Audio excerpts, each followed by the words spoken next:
ഹരേ രാമ രാമ രാമ ഹരേ ഹരേ, ഹരേ കൃഷ്ണ കൃഷ്ണ കൃഷ്ണ ഹരേ ഹരേ.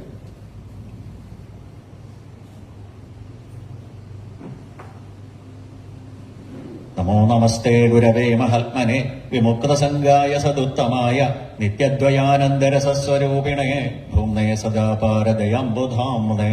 ഗുരുഭ്യോ നമഃ. ഗംഗണപതേ നമഃ. സംസരസ്വത്യേ നമഃ. ശ്രീമദ്രത്നകിരീടകുണ്ടലധരം ശ്രീവന്യമാലാധരം ശ്രീപാദാർച്ചിതമുക്തിദാനനിരതം പാർത്ഥപ്രിയം മാധവം ഗോവിന്ദം ഗരുഡധ്വജം നിഗമസംവേദ്യം സരോജക്ഷണം ഗോശ്രീശന്വയപാലകം സുരഗുരും പൂർണത്രയീശം ഭജേ. ഗോലോകനാഥം നതപാരിജാതം ഗോഗോപഗോപീനയനബ്ജസൂരം നാനാവിഭൂഷാപരിഭൂഷിതാംഗം നമാമി കൃഷ്ണം കരുണാപയോധിം. യന്തഃ പ്രവിശ്യ മമ വാചമിമാം പ്രസുപ്താം സഞ്ജീവയത്യഖിലശക്തിധരസ്വധാംന അന്യാംശഹസ്തചരണശ്രവണത്വഗാദീൻ പ്രാണാൻ നമോ ഭഗവതേ പുരുഷായ തുഭ്യം. സൃഷ്ട്വാഖിലം ജഗദിദം സദസൽസ്വരൂപം ശക്ര്യസ്വയാ ത്രിഗുണയാ പരിപാതി വിശ്വം സംഹൃത്യ കൽപ്പസമയേ രമതേ തഥൈകാ താം സർവവിശ്വജനനീം മനസാ സ്മരാമി. ശ്രീ കൊടുങ്ങല്ലൂരമ്മേ ശരണം.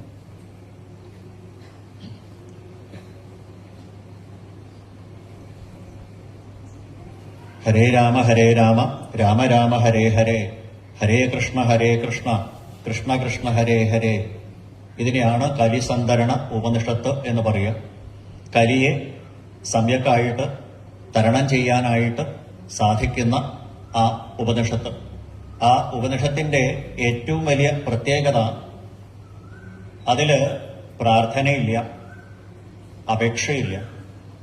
നമ്മൾ ഭഗവാന്റെ മുമ്പിൽ തൃക്കളെടുത്ത ദേവരുടെ മുമ്പിലോ ശൃംഗപുരത്ത് ദേവരുടെ മുമ്പിലോ കൊടുങ്ങല്ലൂരമ്മയുടെ മുമ്പിലോ ചെന്ന് പറഞ്ഞു കഴിഞ്ഞാൽ എന്തെങ്കിലും പ്രാർത്ഥന ഉണ്ടാവും, അല്ലെങ്കിൽ അപേക്ഷയുണ്ടാവും. കൃഷ്ണായ വാസുദേവായ ദേവകീ നന്ദനായ ച നന്ദഗോപകുമാരായ ഗോവിന്ദായ നമോ നമാന്ന് തൃക്കളെടുത്ത ദേവരുടെ അടുത്ത് ചെന്നാൽ നമസ്കരിക്കണോന്നാ, ഞാൻ നമസ്കരിക്കണോന്ന്. കൊടുങ്ങല്ലൂരുടെ മുമ്പിൽ ചെന്നാലോ ലിസ്റ്റ് ചെയ്യുന്ന എണ്ണം കൂടും. കാളി കാളി മഹാകാളി ഭദ്രകാളി നമസ്തേ കുലം ച കുലധർമ്മം ച മാം ച, എത്രയൊക്കെ ലിസ്റ്റ്. അപ്പൊ ഒന്നുകിൽ അപേക്ഷ ഉണ്ടാവും, അതല്ലെങ്കിൽ പ്രാർത്ഥന ഉണ്ടാവും. പക്ഷേ ഈ കലിസന്ധരണ ഉപനിഷത്ത് എന്ന ഈ ഒരു ഉപനിഷത്തില് പ്രാർത്ഥനയില്ല, അപേക്ഷയില്ല.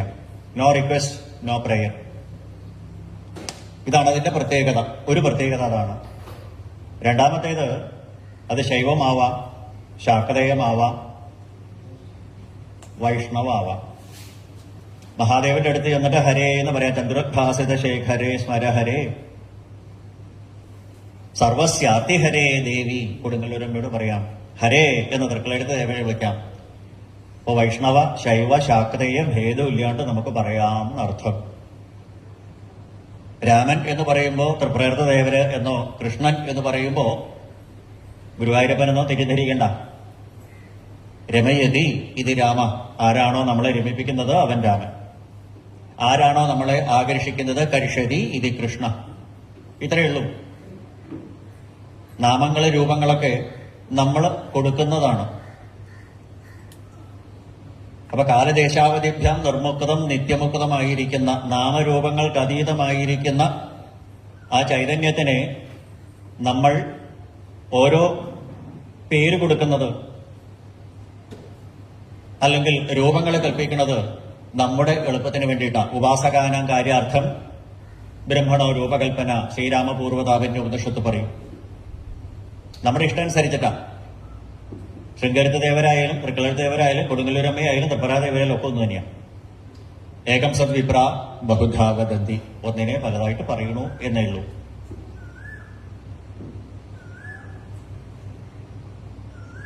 അപ്പോ അതാണ് ആ കലിസന്ധരണ ഉപനിഷത്തിന്റെ പ്രാധാന്യം. ഭാഗവതത്തില് ഉടനീളം പറയുന്ന ഒരേ ഒരു കാര്യം എന്ന് പല ആചാര്യന്മാര് പറഞ്ഞിട്ടുള്ളത് എന്താണെന്നറിയോ? നമുക്ക് നിയന്ത്രിക്കാൻ ഏറ്റവും വിഷമമുള്ള സാധനത്തിനെ നിയന്ത്രിക്കാൻ സാധിക്കുക. ബാക്കി എന്തിനെ നമുക്ക് നിയന്ത്രിക്കാം? നമ്മുടെ മനസ്സിനെയാണ് നമുക്ക് നിയന്ത്രിക്കാൻ പറ്റാത്തത്. ഏറ്റവും വിഷമമുള്ള ആളാണ്.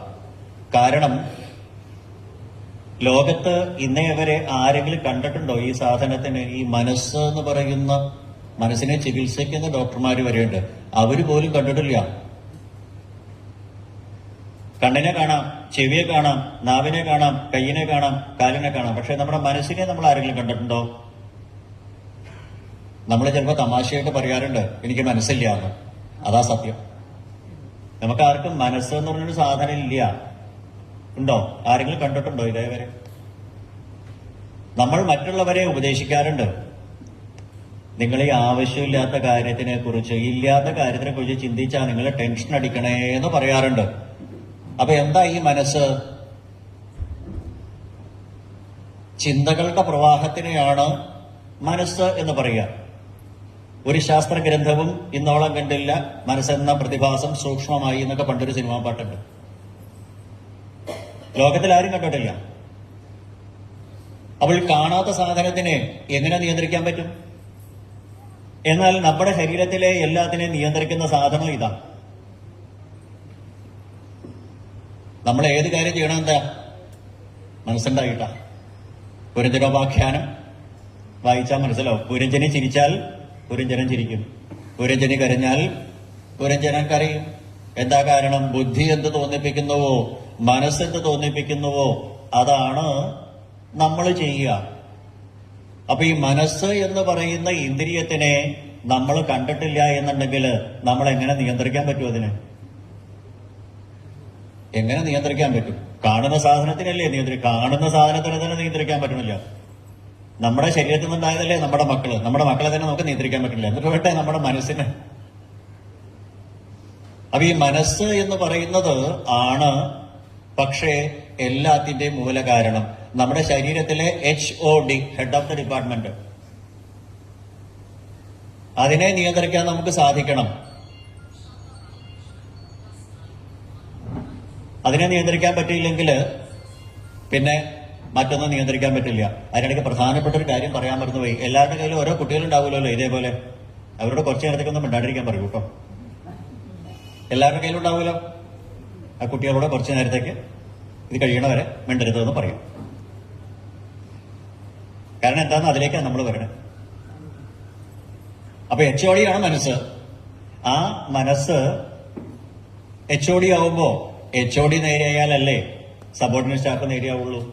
ഒരു ഓഫീസിൽ ആദ്യം നേരെയാവേണ്ടത് HOD ആണ്.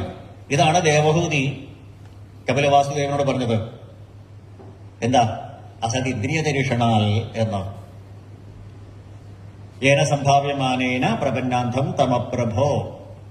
ഇന്ദ്രിയങ്ങളുടെ അസത്തുക്കളായിരിക്കുന്ന വ്യാപാരങ്ങളെ നിയന്ത്രിക്കാൻ പറ്റാത്തത് കൊണ്ട് എനിക്ക് ദുഃഖം വരുന്നു. അപ്പൊ കപിലവാസുദേവൻ പറഞ്ഞു, അമ്മയെ വളരെ ഈസിയാണ്. ഇന്ദ്രിയങ്ങളെ നിയന്ത്രിക്കാൻ മനസ്സിനെ നിയന്ത്രിച്ചാൽ മതി. ആ മനസ്സാണ് ഏറ്റവും പ്രധാനപ്പെട്ട ആള്. അപ്പൊ HOD പ്രോപ്പർ ആയാൽ, ഒരു ഓഫീസില് HOD 9:30 വന്നിട്ട് 10 മണിക്ക് ചുമന്ന മഷി എടുത്തങ്ങോട്ട് വരയ്ക്കും ആബ്സെന്റ് എന്നുണ്ടെങ്കിൽ സബോർഡിനേറ്റ് സ്റ്റാഫ് 9:55 സീറ്റിലുണ്ടാവും. 5 മണി കഴിഞ്ഞിട്ടേ പോവാവൂ എന്ന് പറഞ്ഞാൽ സബോർഡിനേറ്റ് സ്റ്റാഫ് എല്ലാവരും സീറ്റിലുണ്ടാവും. പക്ഷെ HOD 11:30 വരണമെന്ന് വെച്ചാലോ? അതാണ് പ്രശ്നം. അപ്പൊ ഇന്ദ്രിയങ്ങളെ നിയന്ത്രിക്കണമെങ്കിൽ ഈ ബാഹ്യമായിട്ടുള്ള ഉദ്ദീപനങ്ങളെ, പുറമേ നിന്നുള്ള ഉദ്ദീപനങ്ങളെ നമ്മുടെ ഉള്ളിലേക്ക് കൊണ്ടുവരുന്നത് ഇന്ദ്രിയങ്ങൾ എന്ന് പറയുന്ന സബോർഡിനേറ്റ് സ്റ്റാഫാണ്. ആ ഇന്ദ്രിയങ്ങളോട് നേരെയാവണം എന്ന് പറയണമെങ്കിൽ എന്ത് വേണം? ആദ്യം അവരെ നിയന്ത്രിക്കുന്ന മനസ്സ് നേരെയാവണം. ഈ മനസ്സിനെ എങ്ങനെയാ നിയന്ത്രിക്കുക എന്നുള്ളതാണ് പ്രശ്നം. ആ ചോദ്യമാണ് ഉദ്ധവൻ ചോദിച്ചതും ഭാഗവതത്തിൽ ഉടനീളം പറയുന്ന സൈക്കാട്രിയ. നമുക്ക് നിയന്ത്രിക്കാൻ പറ്റാത്ത ഒരൊറ്റ അവയവമുള്ളൂ മനസ്സ്. പഞ്ചമസ്കന്ധത്തിൽ പറയും, ലോകത്തിൽ നമുക്ക് വിശ്വസിക്കാൻ കൊള്ളാത്ത ഒരൊറ്റ ഒരാളേ ഉള്ളൂ. ബാക്കി ഏത് കള്ളനെ വേണമെങ്കിൽ നമുക്ക് വിശ്വസിക്കാം. നമുക്ക് വിശ്വസിക്കാൻ കൊള്ളാത്തത് നമ്മുടെ മനസ്സിനെ മാത്രമേ ഉള്ളൂ. നല്ലവൻ ചീത്തവനാവാനും ചീത്തവൻ നല്ലവനാവാനും അധിക സമയമൊന്നും വേണ്ട. അജാനുളോപാഖ്യാനത്തിൽ കണ്ടതാ. ഒരു പുംശലെ കണ്ടപ്പോ ചീത്തയായിട്ട് മാറി, നാരായണനാമം കേട്ടപ്പോ നല്ലവനായിട്ട് മാറി. ഇതാണ് നമ്മുടെ മനസ്സിനെ നമുക്ക് വിശ്വസിക്കാൻ പറ്റില്ല, നിയന്ത്രിക്കാൻ വലിയ വിഷമാണ്. അപ്പൊ ഈ മനോനിയന്ത്രണം എങ്ങനെ സാധ്യമാവും എന്നാണ് ഉദ്ധവന്റെ ചോദ്യം. ഒരു ഭഗവാൻ 22-ാമത്തെ അധ്യായത്തിന്റെ ഏകാശസ്കന്ധത്തിൽ 22-ാമത്തെ അധ്യായത്തിന്റെ അവസാനം പറഞ്ഞു, അർത്ഥേഹ വിദ്യമാനേപി സംസൃതം ന നിവർത്തതേ. ഭാഗവത്തിൽ 5-6 പ്രാവശ്യം വരുന്നുണ്ട് ആ ശ്ലോകം. അർത്ഥേ ഹി അവിദ്യമാനേപി, ഈ കാണപ്പെടുന്നതായ ദൃശ്യപ്രപഞ്ചം സത്യമല്ല എങ്കിലും അത് സത്യമായിട്ട് തോന്നുന്നു. 1-ാമത്തെ ശ്ലോകത്തിൽ തന്നെ വേദവ്യാസ മഹർഷി അത് പറഞ്ഞു, ജന്മാദ്യസ്യ യഥ എന്നുള്ളത്. ആ ശ്ലോകത്തിൽ തന്നെ എത്ര ത്രിസർഗോ മൃഷ പ്രശ്ലേഷപ്പെട്ടിട്ടാ പറഞ്ഞു. ആ മൃഷ എന്നും വായിക്കാം, മൃഷ എന്നും വായിക്കാം. മൃഷ മീൻസ് ഫാൾസ്, മിഥ്യ. അമൃഷ എന്ന് പറഞ്ഞാൽ ട്രൂ, സത്യം. വാസ്തവത്തില് ഇല്ലാത്തതാണെങ്കിലും ഉള്ളതുപോലെ തോന്നുന്നു, ഫോൾസ് ആണെങ്കിൽ ട്രൂ ആണെന്ന് തോന്നുന്നു ഭഗവാന്റെ മായ കൊണ്ട്. ഇതാണ് ഭഗവാന്റെ മായയുടെ പ്രത്യേകത. ഉള്ളതിനെ ഇല്ല എന്ന് തോന്നിപ്പിക്കുക, ഇല്ലാത്തതിനെ ഉണ്ട് എന്ന് തോന്നിപ്പിക്കുക. ഇല്ലാത്തതിനെ ഉണ്ട് എന്ന് തോന്നിപ്പിക്കുന്നത് മായയുടെ വിക്ഷേപ ശക്തി എന്നാ പറയാം. ഉള്ളതിനെ ഇല്ല എന്ന് തോന്നിപ്പിക്കുന്നത് മായയുടെ ആവരണ ശക്തി എന്നാ പറയാം. സന്ധ്യാസമയത്ത് പോകുമ്പോ മങ്ങിയ വെളിച്ചത്തില് കയറിനെ കണ്ട് പാമ്പാണെന്ന് തെറ്റിദ്ധരിക്കുന്നത് സർപ്പരജ്ജു ന്യായം എന്ന് പറയും ആചാര്യന്മാര്. സന്ധ്യാസമയത്ത് പോകുന്ന സമയത്താണ് പാമ്പ് എന്ന് പറഞ്ഞ് പേടിച്ച് ചാടുന്നത്. പുറകിൽ വരുന്നവർ ടോർച്ചടിച്ച് കാണിക്കുമ്പോ അയ്യേ ഇതൊരു കയറ് കഷ്ണായിരുന്നു. ഇല്ലാത്ത പാമ്പിനെ ഉണ്ട് എന്ന് തോന്നിപ്പിച്ചു, ഉള്ളതായ കയറിനെ ഇല്ല എന്ന് തോന്നിപ്പിച്ചു. അതാണ് മായ. അപ്പൊ അർത്ഥേ ഹവിദ്യമാനേപി സംസൃതം ന നിവർത്തതേ. എന്താ കാരണം? ധ്യായതോ വിഷയാൻ അസ്യ സ്വപ്നേ അനർത്ഥാഗമോ യഥാ. സ്വപ്നം കാണുന്നത് പോലെയാണ്. സ്വപ്നത്തിന്റെ പ്രത്യേകത എന്താ? സ്വകാലേ സത്യവൽഭാതി. അനുഭവിക്കുമ്പോ ഒക്കെ സത്യമാണോ എന്ന് തോന്നും, ഉണർന്നു കഴിയുമ്പോഴാണ് അത് മിഥ്യയാണെന്ന് മനസ്സിലാവും. സ്വപ്നത്തിൽ കാണുന്ന കാര്യങ്ങള് അത്യപൂർവമായിട്ടേ സത്യമാവാറുള്ളൂ. സ്വപ്നം ചിലർക്ക് ചില കാലം ഒത്തിടും എന്നൊക്കെ പഴമൊഴി പറയും. പക്ഷേ 99.99% സത്യമാവാറില്ല. കാരണം ഇല്ലാത്ത കാര്യങ്ങളെ ഉണ്ടാക്കി കാണിക്കാൻ മനസ്സിനൊരു പ്രത്യേകതയുണ്ട്. ഇല്ലാത്തതിനെ ഉണ്ടാക്കി കാണിക്കും. നമ്മൾ സാധാരണ പറയും, സ്വപ്നത്തിൽ എന്തിനാ ഇളയമ്പരാനാവണേ, രാജാവ് തന്നെ ആയിക്കൂടെ എന്ന്. അല്ലെ? എന്തിനാ അത്? ഏറ്റവും ടോപ്പ് തന്നെ ആയിക്കൂടെ. അപ്പൊ സ്വപ്നത്തിൽ കാണുന്നത് എന്തെങ്കിലും വാസ്തവം ഉണ്ടാവുമോ? ഇല്ല. ആന കുത്താൻ വന്നു, പേടിച്ചോടി, കൈകാല കുഴഞ്ഞു, വേർത്തൊലിച്ചു, നമ്മളെ മണലില് വീണു, ഉറക്ക നിലവിളിച്ചു. അപ്പോഴാണ് അടുത്ത കിടക്കുന്ന ആൾ തോണ്ടി വിളിക്കുക. താനും ഉറങ്ങില്ല, മറ്റുള്ളവരും ഉറക്കില്ല. അപ്പോഴാണ് നമുക്ക് ജാള്യത വരിക, നാണം വരിക. ഇല്ലാത്തതിനെ കുറിച്ചല്ലേ ഞാൻ നിലവിളിച്ചത്, പക്ഷെ ഞാൻ ഓടിയില്ലേ, ഊവ്. ആന കുത്താൻ വന്നില്ലേ, ഊവ്. വേർത്തൊഴിയില്ലേ, ഊവ്. കൈകാല് കുഴഞ്ഞില്ലേ, ഊവ്. എപ്പോ? ഉണരുന്നത് വരെ. ആ ഉണരുന്നത് വരെയുള്ളൂ സത്യം എന്ന തോന്നല്. ഇതേപോലെ ആത്മജ്ഞാനം നമ്മുടെ ഉള്ളിൽ ഉണരുന്നത് വരെ നമ്മൾ സ്വപ്നാടനക്കാരായിട്ട് നടക്കും. ഇതൊക്കെ സത്യമാണ്, ഇതൊക്കെ സത്യമാണ്. ഇതേപോലത്തെ സത്സംഗങ്ങളില്, സപ്താഹങ്ങളില്, സത്രങ്ങളില് എത്ര ആചാര്യന്മാര് എത്ര തവണ പറഞ്ഞാലും നമുക്ക് ബോധ്യം വരില്ല ഇതൊന്നും സത്യത്വമില്ലാത്തതാണെന്ന്. പറയുന്നവർ വിവരമില്ലാന്നേ പറയുള്ളൂ. എന്താ കാരണം? നമ്മളൊക്കെ സ്വപ്നാടനക്കാരാ. ഇതൊക്കെ സത്യമാണെന്ന് വിചാരിക്കുക. ബ്രഹ്മസത്യം, ജഗന്മിഥ്യ എന്നാണ് നമ്മുടെ പൂർവ്വസൂരികളായിരിക്കുന്ന ആചാര്യന്മാര് അനുഭവത്തിലൂടെ, വിശകലനത്തിലൂടെ, ധ്യാനത്തിലൂടെ അവർ മനസ്സിലാക്കിയത്. എന്നിട്ടും നമുക്ക് വിശ്വാസമാവണില്ല. ഇതൊക്കെ സ്വപ്ന സദൃശമാണ്. സ്വപ്ന മനോരഥ എന്നൊക്കെ, ഗന്ധർവ നഗരോപമ എന്നൊക്കെ ചിത്രകേതു ഉപാഖ്യാനത്തിൽ കാണാൻ ശ്രീനാരദ മഹർഷി വന്ന ചിത്രകേതുവിനോട് പറയണത്. ഇല്ലാത്ത കാര്യത്തിനെ കുറിച്ച് രാജാവേ അങ്ങ് ദുഃഖിക്കേണ്ട കാര്യമില്ല. ഇതുപോലെയാണ് നമ്മുടെ കാര്യങ്ങളെല്ലാം.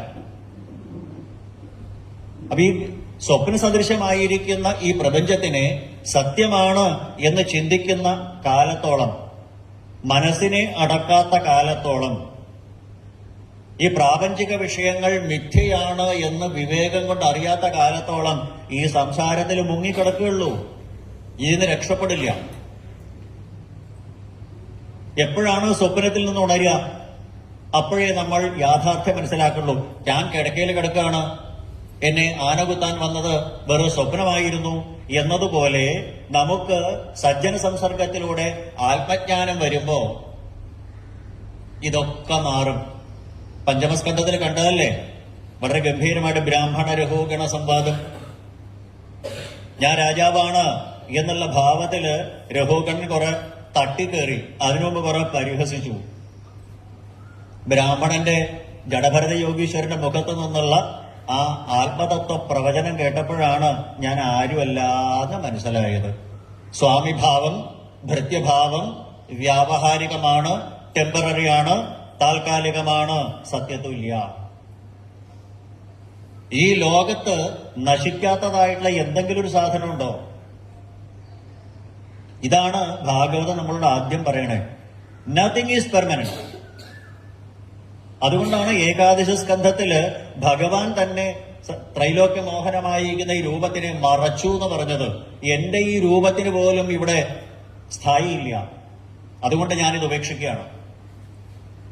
നിങ്ങളെനിക്ക് കൽപ്പിച്ചെന്ന ബരിഹാവീടം നടപരബു കർണയോ കർണികാരം, ഈ രൂപത്തിനെ വരെ ഞാൻ ഉപേക്ഷിച്ചു. എന്റെ വംശത്തിനെ വരെ ഞാൻ നശിപ്പിച്ചു. എന്റെ വംശം പോലും നശിക്കും എന്നുണ്ടെങ്കിൽ, എന്റെ ഈ രൂപത്തിന് വരെ നൈരന്തര്യം ഇല്ല എന്നുണ്ടെങ്കിൽ പിന്നെ ലോകത്തിന് എന്തിനാണുള്ളത്? ഇത് മനസ്സിലാക്കാനാ. അർത്ഥേ ഹ്യവിദ്യമാനേപി സംസർദം ന നിവർത്തതേ ധ്യായതോ വിഷയാനസ്യ സ്വപ്നേന അർത്ഥാഗമോ യഥാ. സ്വപ്നത്തില് അനർത്ഥം വരുന്നത് പോലെയാണ്. അതുകൊണ്ട് ഉദ്ധവ മാ ഭുങ്ക്ഷ്വ വിഷയാൻ അസതിന്ദ്രിയൈഹി. അസത്തുക്കളായിരിക്കുന്ന ഇന്ദ്രിയങ്ങൾ കൊണ്ടുവരുന്ന വിഷയങ്ങളെ ഒരിക്കലും അനുഭവിക്കാതിരിക്കുക. കാരണം അതിലൊന്നും സത്യത്വം ഇല്ല. ഈ ഇന്ദ്രിയങ്ങൾ കൊണ്ടുവരുന്ന സംവേദനങ്ങൾ ആറാമത്തെ ഇന്ദ്രിയമായിരിക്കുന്ന HOD ആയിരിക്കുന്ന ആ മനസ്സിനകത്തേക്ക് വരുമ്പോ മനസ്സിന്റെ വികല്പം കൊണ്ട് ഇത് സുഖമാണെന്നും ഇത് ദുഃഖമാണെന്നും നമുക്ക് തെറ്റിദ്ധാരണ ഉണ്ടാവുള്ളൂ. തെറ്റിദ്ധാരണ തന്നെയാണത്, വേറെ മിസ്അണ്ടർസ്റ്റാൻഡിങ്. ആനന്ദസ്വരൂപിയായ, ആത്മസ്വരൂപിയായ, അച്യുതമായ, അവ്യയമായ, അനന്തമായ, നിഷ്കളമായ, നിർഗുണമായ, നിർവികാരമായ ആ ആത്മചൈതന്യത്തിന് ഇതൊന്നും ബാധകല്ല. ഞാനൊന്നും അനുഭവിക്കണില്ല, ഞാനൊന്നും ചെയ്യണില്ല. അകർത്താഹം, അഭോക്താഹം, അവികാരോഹം, അവ്യയ. പിന്നെ ആരാ ഞാൻ? ശുദ്ധബോധസ്വരൂപോഹം കേവലോഹം സദാ ശിവ. അധ്യാത്മ ഉപനിഷത്ത് പറയും കേവലോഹം സദാ ശിവ. സദാ ശിവനായിരിക്കുന്ന, ദ്വൈതങ്ങളില്ലാത്ത, സാക്ഷിയായിരിക്കുന്ന, അച്യുതനായിരിക്കുന്ന, അവ്യനായിരിക്കുന്ന ആത്മസ്വരൂപിയാണ് ഞാൻ, ആനന്ദസ്വരൂപിയാണ് ഞാൻ എന്ന് ബോധ്യം വരാത്ത കാലത്തോളം സുഖവും ദുഃഖവും നമുക്കുണ്ടാവും. ഈ ഭിക്ഷുകിതർ അവസാനം പറയാൻ പോണ അതാണ്. സുഖ ദുഃഖപ്രദോ ന അന്യ പുരുഷസ്യാത്മവിഭ്രമ. ശരിക്കും മനസ്സിന്റെ വികല്പങ്ങളാണ്. പച്ച മലയാളത്തിൽ പറഞ്ഞാൽ ശുദ്ധ വട്ടാണ് സുഖവും ദുഃഖവും. പുരുഷസ് ആത്മവിഭ്രമ. ആത്മവിഭ്രമം എന്നുള്ളതിന് മലയാളത്തിൽ എന്താ പറയാ? ഭ്രാന്തമെന്ന് ഞാൻ പറയും. അപ്പൊ വാസ്തവത്തില് കലിയുഗ മനുഷ്യരായ നമ്മളല്ലേ ഭ്രാന്തന്മാര്? നമ്മൾ ആനന്ദസ്വരൂപികളാണെന്ന് തിരിച്ചറിയില്ല. നമ്മൾ പച്ച മലയാളത്തിൽ പറയാറുണ്ട് ആനയ്ക്ക് ആനയുടെ ബലം അറിഞ്ഞുകൂടാന്ന്. ഇതേപോലെയാ നമുക്ക് നമ്മൾ ആരാന്ന് അറിഞ്ഞുകൂടാ. ഇവിടെയാ പ്രശ്നം. ഭാഗവതം മുഴുവൻ പറയുന്നത് ഒറ്റ വാക്യത്തിലാ. എന്താ? Cochem, who am I. ആരാ ഞാനെന്ന് അറിയാറാവണം.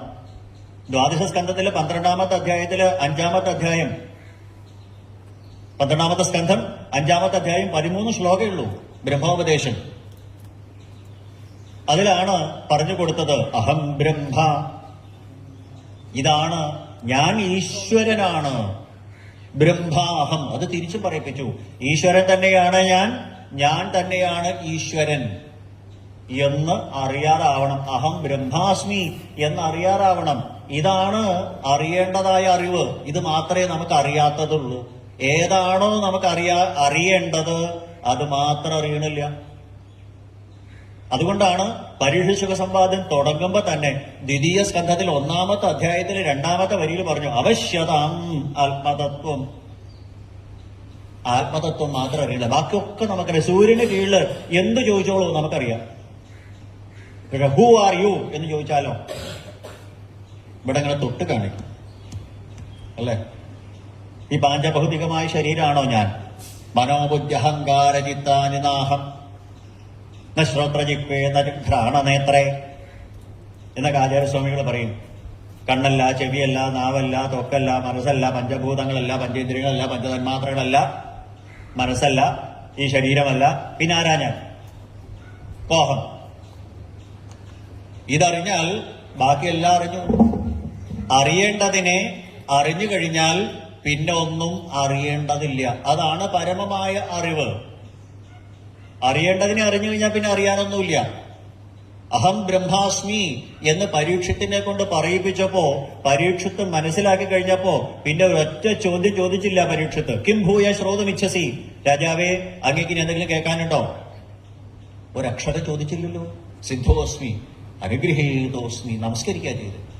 അറിയേണ്ടതിനെ അവിടെ നിന്ന് എനിക്ക് അറിയിച്ചു തന്നു. ഞാൻ ആര് എന്നുള്ളത് അറിയിച്ചു തന്നു. അപ്പൊ ഉദ്ധവ മാ ഭുക്ഷ്വ വിഷയാൻ,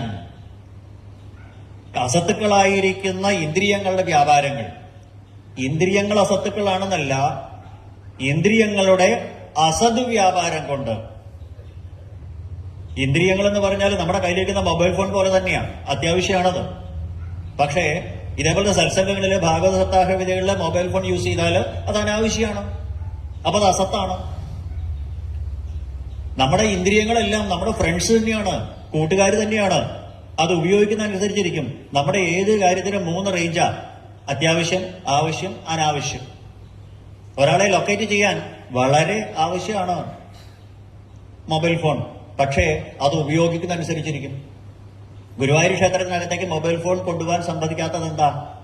അവിടെ ചെന്നാൽ കാണേണ്ടത് ഒരാളേ ഉള്ളൂ, കേൾക്കേണ്ടത് ഒരാളേ ഉള്ളൂ. എന്റെ അഭിപ്രായം പറയാൻ സകല ക്ഷേത്രങ്ങളിലും മൊബൈൽ ഫോൺ ഉള്ളിൽ നിരോധിക്കണം. കാരണം കലിയുടെ ലേറ്റസ്റ്റ് വെർഷനാ. കലി എന്ന് പറഞ്ഞാൽ ഭഗവാനെ ഭക്തനിൽ നിന്ന് അകറ്റുന്നത് എന്തോ അത്. അപ്പൊ ഈ വിഷയങ്ങളെ നമ്മുടെ ഉള്ളിലേക്ക് കൊണ്ടുവരണു ഇന്ദ്രിയങ്ങൾ.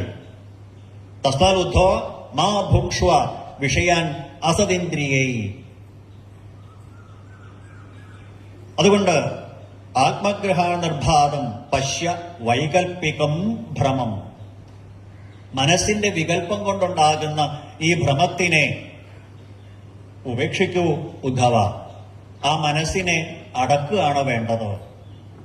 ആ മനസ്സടങ്ങിയാല് ബാക്കി എല്ലാം അടങ്ങും. ഈ മനസ്സടങ്ങുന്നത് നമുക്ക് അനുഭവമുണ്ട്, പക്ഷെ നമ്മൾ ശ്രദ്ധിക്കാറില്ല എന്ന് മാത്രം. നമ്മളാകുന്ന ജീവാത്മാക്കൾക്ക് 3 അവസ്ഥകളാണ്: ജാഗ്രത, സ്വപ്നം, സുഷുപ്തി. ജാഗ്രത എന്ന് പറഞ്ഞാൽ നമ്മുടെ സകല ഇന്ദ്രിയങ്ങളും പ്രവർത്തനക്ഷമമാകുന്ന ഇപ്പോൾ ഇരിക്കുന്ന അവസ്ഥ ജാഗ്രത. 5 ഇന്ദ്രിയങ്ങൾ അടങ്ങും, മനസ്സ് മാത്രം പ്രവർത്തിക്കും. അതിനാണ് സ്വപ്നം എന്ന് പറയുക. എന്നാൽ ആ മനസ്സും കൂടെ അടങ്ങിയാലോ ഗാഠമായിട്ടുള്ള അവസ്ഥ സുഷുപ്തി, ഉറക്കം. ഞാൻ ഇന്നലെ രാത്രി ഒന്നും അറിയാതെ സുഖമായിട്ട് ഉറങ്ങി. നമ്മൾ തന്നെ സമ്മതിക്കണോ ഒന്നും അറിഞ്ഞില്ല എന്ന്. അപ്പൊ ആരാ അറിഞ്ഞത് ഞാൻ സുഖമായിട്ട് ഉറങ്ങിയെന്ന് നമ്മളോട് ആര് പറഞ്ഞു? വേറൊരാളല്ല പറഞ്ഞത്. ഞാൻ സുഖമായിട്ട് ഉറങ്ങി എന്ന അനുഭൂതി എനിക്ക് തന്നെ ഉണ്ടായത്. അതെന്നോട് ആരാ പറഞ്ഞ്? പുറമേ നിന്നൊരാളല്ല. അപ്പൊ ജാഗ്രത എന്നും സ്വപ്നം എന്നും സുഷുപ്തി എന്നും പറയുന്ന ഈ അവസ്ഥാത്രയങ്ങൾക്കും അതീതമായിട്ട് സാക്ഷിയായിട്ട് ഉറങ്ങാതെ ഇരിക്കുന്ന ഒരു ചൈതന്യം, അതാണ് ഞാൻ. ആത്മചൈതന്യം എന്ന് പറയാം. ആത്മാവെന്നോ ജീവനെന്നോ ഈശ്വരനെന്നോ ഭഗവാനെന്നോ പല പേരുകൾ പറയപ്പെടുന്ന ബ്രഹ്മേതി പരമാത്മേതി ഭഗവാനേതി ശബ്ദത്തെ എന്ന് പറയുന്നതായ ആ ചൈതന്യത്തിനെ അറിയാം. അതിനറിയണമെങ്കിൽ എന്ത് വേണം? ഈ 6 ഇന്ദ്രിയങ്ങളെ നമ്മൾ അടക്കണം. പഞ്ചേന്ദ്രിയങ്ങളെയും മനസ്സിനെയും അടക്കിയാലേ സാന്ദ്രാനന്ദാവബോധം ഉണ്ടാവുള്ളൂ. അതിനാണ് എല്ലാ ക്ഷേത്രങ്ങളിലും ദീപസ്തംഭത്തിന്റെ ചുവട്ടില് ഒരു ഗുരുനാഥനെ വെച്ചേക്കണേ. 24 ഗുരുക്കന്മാരിൽ പെടാത്ത ഒരു ഗുരുനാഥനുണ്ട് അവിടെ, ആമ. ആമയുടെ പ്രത്യേകത, നമ്മൾ അടുത്ത് ചെന്നാൽ 4 കാലുകളും തലയും വാലും ഉള്ളിലേക്ക് വലിക്കും. അപ്പൊ ഭഗവാന്റെ മുമ്പിൽ ചെല്ലുമ്പോ, കൊടുങ്ങല്ലൂരമ്പയുടെ മുമ്പിൽ ചെല്ലുമ്പോ ആമയെ പോലെ ആയി തീരുക. ഷഡീന്ദ്രിയ നിഗ്രഹം വരുത്തുക എന്നർത്ഥം. ആ ഷഡീന്ദ്രിയ നിഗ്രഹം വരുത്തിയാൽ മാത്രമാണ് നമുക്ക് ആ ഈശ്വര സാക്ഷാത്കാരം, ബ്രഹ്മാനന്ദം അനുഭവിക്കാനായിട്ട് സാധിക്കും. അതുകൊണ്ട് ഉദ്ധവ, ഇന്ദ്രിയങ്ങളെ നിയന്ത്രിക്കണം. ഇന്ദ്രിയങ്ങളെ നിയന്ത്രിക്കാൻ അവയുടെ യജമാനനായ ആ സ്വാമിയായ മനസ്സിനെയാണ് നിയന്ത്രിക്കേണ്ടത്. ആ മനോനിയന്ത്രണം സാധ്യമായാൽ ഈ പ്രാപഞ്ചിക വിഷയങ്ങളൊക്കെ അസത്തുക്കളാണെന്ന് മനസ്സിലാവും. അതിനകത്തേക്ക് ഇഴുകിച്ചേരാൻ പറ്റില്ല. പത്മപത്രം ഇവാംഭസ, താമരയിലെ വെള്ളം പോലെയായി തീരും ജീവാത്മാവ്. പത്മപത്രം ഇവാംഭസ എന്നാ പറയാ. 365 ദിവസവും 24 മണിക്കൂറും വെള്ളത്തിൽ നിൽക്കുന്ന താമരയിലയെ നനയ്ക്കാൻ ആ വെള്ളത്തിന് സാധിക്കണില്ല. ആലോചിച്ച് നോക്കൂ അപ്പോൾ ആ താമരയിലയുടെ കഴിവ്. ഇതേപോലെയാവണം സംസാരധർമ്മൈ അവിമുഹ്യമാന. സംസാരധർമ്മങ്ങളില് പെടാതിരിക്കുകയാണ് വേണ്ടത്. പത്മപത്രമിവാംഭസ. ലോകത്തിൽ എന്തെല്ലാം ഉണ്ടായിക്കോട്ടെ, ഇതൊന്നും ആനന്ദസ്വരൂപിയായിരിക്കുന്ന ആത്മസ്വരൂപിയായിരിക്കുന്ന എന്നെ ബാധിക്കണതല്ല.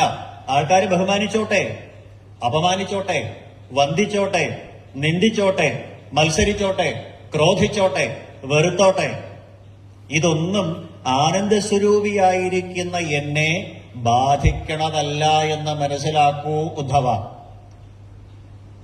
ഉദ്ധവൻ പറഞ്ഞു, ഭഗവാനെ അവിടത്തേക്ക് ഇതൊക്കെ പറയാം. അവിടുന്ന് യോഗേശ്വരനാ, സാക്ഷാൽ ജഗദീശ്വരനാ. എന്നെ പോലെ സാധാരണ ഒരു മനുഷ്യന് ഒരാള് കാർക്കിച്ചു തുപ്പിയാൽ, ഒരാള് ദേഷ്യപ്പെട്ടാൽ കൂളായിട്ട് നോക്കിയിരിക്കാൻ പറ്റൂ? ഒരാള് കണ്ടുപൊട്ട നമ്മളെ ചീത്ത പറഞ്ഞെന്ന് വിചാരിക്കുക. ഭഗവാന്റെ ഈ ഉപദേശം അനുസരിച്ച് ഭാഗവധർമ്മങ്ങളെ ആസ്വദിച്ചുകൊണ്ട് മിണ്ടാണ്ട് കൈകെട്ടി ഇരിക്കുകയാണെങ്കിൽ നമ്മൾ എന്താ പറയാ? നട്ടലില്ലാത്തവൻ, നാണമുണ്ടോ അവന്? അവൻ ചീത്ത പറഞ്ഞ കേട്ടിട്ട് കൂളായിട്ടിരിക്കണമെന്നാ നമ്മൾ പറയാ. പക്ഷെ ഭാഗവത അങ്ങനെയല്ല പറഞ്ഞത്. ഒരാള് നമുക്കിഷ്ടപ്പെടാത്തൊരു കാര്യം പറയുമ്പോ നമുക്ക് ദേഷ്യമാണോ വരിക, ക്ഷമയാണോ വരിക? നിഷ്പക്ഷമായിട്ട് ചിന്തിച്ചു നോക്കിക്കോളൂ. നമുക്കിഷ്ടപ്പെടാത്തൊരു കാര്യം പറയുമ്പോ നമുക്ക് ദേഷ്യമാണ് വരിക, ആദ്യം തമോ ഗുണമാണ് വരിക. ഇതാണ് ദശമസ്കന്ധത്തിന്റെ അവസാനം ഒരു കഥയുടെ രൂപത്തിൽ പറയും. മമ്മീരപ്പൻ പെട്ടെന്ന് പ്രസാദിക്കൂലോ, ഗുരുവായൂരപ്പൻ സാവധാനെ പ്രസാദിക്കുള്ളൂ എന്ന് ഒരു കഥയുടെ രൂപത്തിൽ പറഞ്ഞതാ. മമ്മീരപ്പൻ എന്ന് പറഞ്ഞാൽ രുദ്രൻ തമോ ഗുണം, ഗുരുവായൂരപ്പൻ എന്ന് പറഞ്ഞാല് വിഷ്ണു സത്വഗുണം. നമ്മുടെ മനസ്സിലെ തമോ ഗുണമാണോ ഉണ്ടാവുക, സത്വഗുണമാണോ ഉണ്ടാവുക? ഒരാളോട് ക്ഷമിക്കാനാണോ നമുക്ക് കഴിവുണ്ടാവുക, ദേഷ്യപ്പെടാനാണോ കഴിവുണ്ടാവുക? സംശയിക്കണ്ട, നമുക്ക് ദേഷ്യപ്പെടാനേ തോന്നുള്ളൂ. മോഡേൺ സയൻസ് തന്നെ പറയും ഒരാളോട് ശുണ്ഠി എടുക്കാൻ നമ്മുടെ മുഖത്തെ 36 പേശികൾ വർക്ക് ചെയ്യണമെന്ന്. 36 മസിൽസിന്റെ എനർജി വേസ്റ്റ് ആണ് ഒരാളോട് ദേഷ്യപ്പെടാൻ. പിന്നെ പ്രഷർ, ഷുഗർ, കൊളസ്ട്രോൾ ഒക്കെ ഷൂട്ടപ്പ് ചെയ്യും. 36 മസിൽസിന്റെ എനർജി വേസ്റ്റ് ഒരാളോട് ദേഷ്യപ്പെടാൻ. ഒരാളുടെ മുഖത്ത് നോക്കി പുഞ്ചിരിക്കാൻ 14 മസിൽസിന്റെ എനർജി മതി. ഏതാ നമുക്ക് ലാഭം? നമ്മളെല്ലാം ലാഭം കാണുന്നവരല്ലേ. മറ്റുള്ളവരുടെ മുഖത്ത് നോക്കി പുഞ്ചിരിക്കാൻ എന്താ വിഷമം? എന്തിനാ ചൂടാവണം?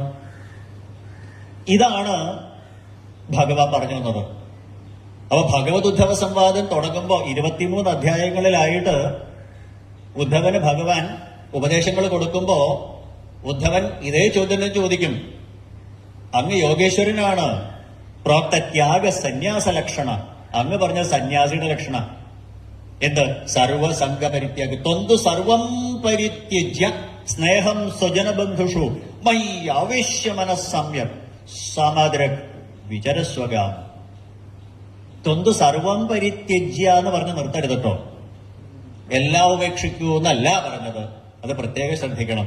ത്വന്തു സർവം പരിത്യജ്യ സ്നേഹം, എല്ലാത്തിനോടുമുള്ള മമതാബന്ധം നമ്മുടെ കുഴപ്പം എന്താണെന്നറിയോ? നമ്മൾ ഈ ഒട്ടണ സാധനം കൊണ്ടാണ് നടക്കണേ. ഫെവിക്കോളിനേക്കാൾ ശക്തമായിട്ടുള്ള പശയും കൊണ്ടാണ് നടക്കണത്. എന്റെ എന്റെ എന്റെ എന്റെ എന്നുള്ള പശ. ഈ പശയുള്ള കാലത്തോളം ഇവിടുന്ന് രക്ഷപ്പെടില്ല. നമുക്കൊക്കെ ചക്കപ്പഴം ഇഷ്ടമാണെന്നുണ്ടെങ്കിലും ചക്ക നന്നാക്കാനിരുന്നാൽ എവിടെയൊക്കെ തൊട്ടോ അവിടെ മുഴുവൻ മുളഞ്ഞു വരും. ഇല്ലേ? അറിവുള്ള ആൾക്കാരെന്താ പറയാ, വെളിച്ചെണ്ണ കൈമ പെരട്ടൂന്ന. ഇതേപോലെ നിസ്സംഗതയായിരിക്കുന്ന സ്നേഹകം നമ്മുടെ മനസ്സിലുണ്ടെങ്കിൽ നമുക്ക് ഒട്ടലുണ്ടാവില്ല. എട്ടുകാലിയുടെ വല ശ്രദ്ധിച്ചിട്ടുണ്ടോ? എട്ടുകാലി ചിലന്തി വലയുണ്ടാക്കിയിട്ടേ അതിൽ കൂടെ പോകുന്ന ഏത് പ്രാണിയാണെങ്കിലും അതിൽ ഒട്ടിപ്പിടിക്കും. എന്താ എട്ടുകാലി ഒട്ടിപ്പിടിക്കുന്നില്ല? നോക്കിയിട്ടുണ്ടോ? മറ്റു ജീവികൾ ആ വലയം ഒട്ടിപ്പിടിക്കുന്നുണ്ടെങ്കിലും എട്ടുകാലി ഒട്ടിപ്പിടിക്കണില്ല. ഇതേപോലെ നമ്മൾ ഈ സംസാരത്തിൽ ജീവിക്കണമെങ്കിലും നമ്മൾ ഈ പശയും കൊണ്ട് നടക്കാണ്ടിരുന്നാൽ മതി. ആ പശ കയ്യിൽ നിന്ന് പോയാൽ നമ്മുടെ കാര്യമൊക്കെ ഓക്കെയാണ്. അപ്പോഴാ ഉദ്ധവൻ പറഞ്ഞു ഇതെങ്ങനെ സാധിക്കും? അപ്പോഴാ ഭഗവാൻ പറഞ്ഞ പ്രായണ മനുജ ലോകേ ലോകതത്വ വിചക്ഷണ സമുദ്ധരന്തി ഹ്യാത്മാനം ആത്മനൈവ ശുഭാശയാൽ ആത്മനോ ഗുരു ആത്മൈവ. അവനവൻ തന്നെയാണ് അവനവന്റെ ഗുരു. അപ്പൊ അശുഭമായ വാസനകളിൽ നിന്ന് അവനവൻ തന്നെ അവനവനെ ഉയർത്തണം. വാസന ദ്വിവിധ പ്രോക്ത ശുദ്ധാച മലിന തഥ. നമുക്ക് രണ്ടു തരത്തിലുള്ള വാസനകളാണ്, മലിനമായ വാസനകളും ശുദ്ധമായ വാസനകളും. മലിന ജന്മഹേതുസ്യാൽ, മലിനമായ വാസനകൾ വീണ്ടും വീണ്ടും വീണ്ടും വീണ്ടും ശരീരങ്ങളെ സ്വീകരിക്കാൻ ഇടയാക്കും. ശുദ്ധ ജന്മവിനാശിനി, ശുദ്ധമായ വാസനകൾ ഇതോടുകൂടിയിട്ട് ഈ ജന്മത്തോടു കൂടിയിട്ട് ഭഗവാനിൽ ലയിക്കാനായിട്ട് സാധിക്കും. അപ്പൊ ശുഭാശുഭാഭ്യാം മാർഗാഭ്യാം വഹന്തി വാസനാസരിത്. ശുഭമായ വാസനകളിലൂടെയും അശുഭമായ വാസനകളിലൂടെയും നമ്മുടെ വാസനകൾ ചലിച്ചുകൊണ്ടിരിക്കും. രണ്ട് മാർഗങ്ങളിൽ ചലിക്കും. പുരുഷേണ പ്രയത്നേന നമ്മൾ കഠിനമായിട്ട് അധ്വാനം ചെയ്യണം. ഇതിന് ശുഭമായ മാർഗത്തിലേക്ക്, ശിവമാർഗ പ്രണയതാരം. ആ വാസനകളെ നിയന്ത്രിച്ചുകൊണ്ട് വിവേകത്തോടു കൂടിയിട്ട് മനസ്സിനെ അടക്കി കഴിഞ്ഞാൽ ഇവിടെ അഭിമാനമില്ല, അപമാനമില്ല, കീർത്തിയില്ല, അപകീർത്തിയില്ല, വന്ദനമില്ല, നിന്ദയില്ല, ബഹുമാനമില്ല, അപമാനമില്ല, സുഖമില്ല, ദുഃഖമില്ല. ദ്വന്ദ്വാതീതനായിട്ട് സഞ്ചരിക്കാം. അങ്ങനെ ഈ മനസ്സിനെ വിവേകം കൊണ്ട് അടക്കാത്ത കാലത്തോളം നമുക്ക് ദ്വൈതഭാവങ്ങൾ ഉണ്ടായിക്കൊണ്ടിരിക്കും ഉദ്ധവ.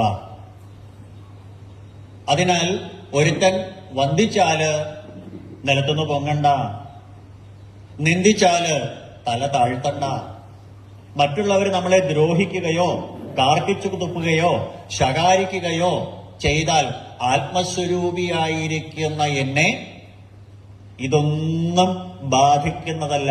ആനന്ദസ്വരൂപിയായിരിക്കുന്ന എന്നെ ഇതൊന്നും ബാധിക്കുന്നതല്ല. എന്താ ആനന്ദം?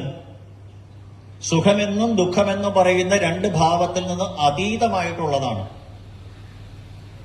ഈ രണ്ട് ഭാവങ്ങൾക്ക് അതീതമായിട്ടുള്ളതാണ് ആനന്ദം എന്ന് പറയാം. വിവേകാനന്ദ സ്വാമികളൊക്കെ അങ്ങനെ പറയാം. ആനന്ദം എന്നുള്ളതിന് തത്തുല്യമായിട്ട് ലോകത്തിൽ ഒരു ഭാഷയിലും പദമില്ല എന്നാണ്. എക്സസി എന്നൊക്കെ വേണമെങ്കിൽ ഇംഗ്ലീഷിൽ പറയാം, പക്ഷെ അതല്ല. ആനന്ദം എന്ന് പറഞ്ഞാൽ ദ്വന്ദ്വാതീതമായ അവസ്ഥയാണ്.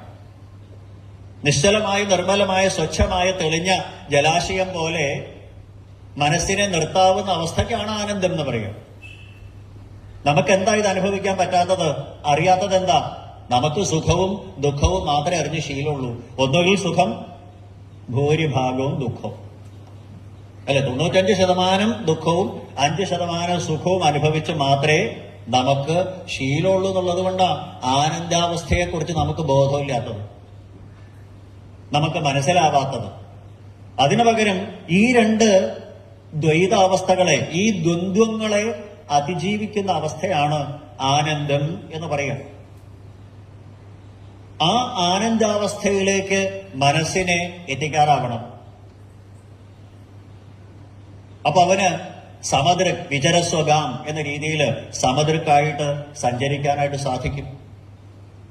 അതുകൊണ്ട് ഉദ്ധവ ആ മനസ്സിനെ കീഴടക്കുകയാണ് വേണ്ടത്. ഉദ്ധവൻ പറഞ്ഞു, ഭഗവാനെ അങ്ങ് ഇങ്ങനെയൊന്നും പറഞ്ഞാൽ എനിക്ക് മനസ്സിലാവില്ല.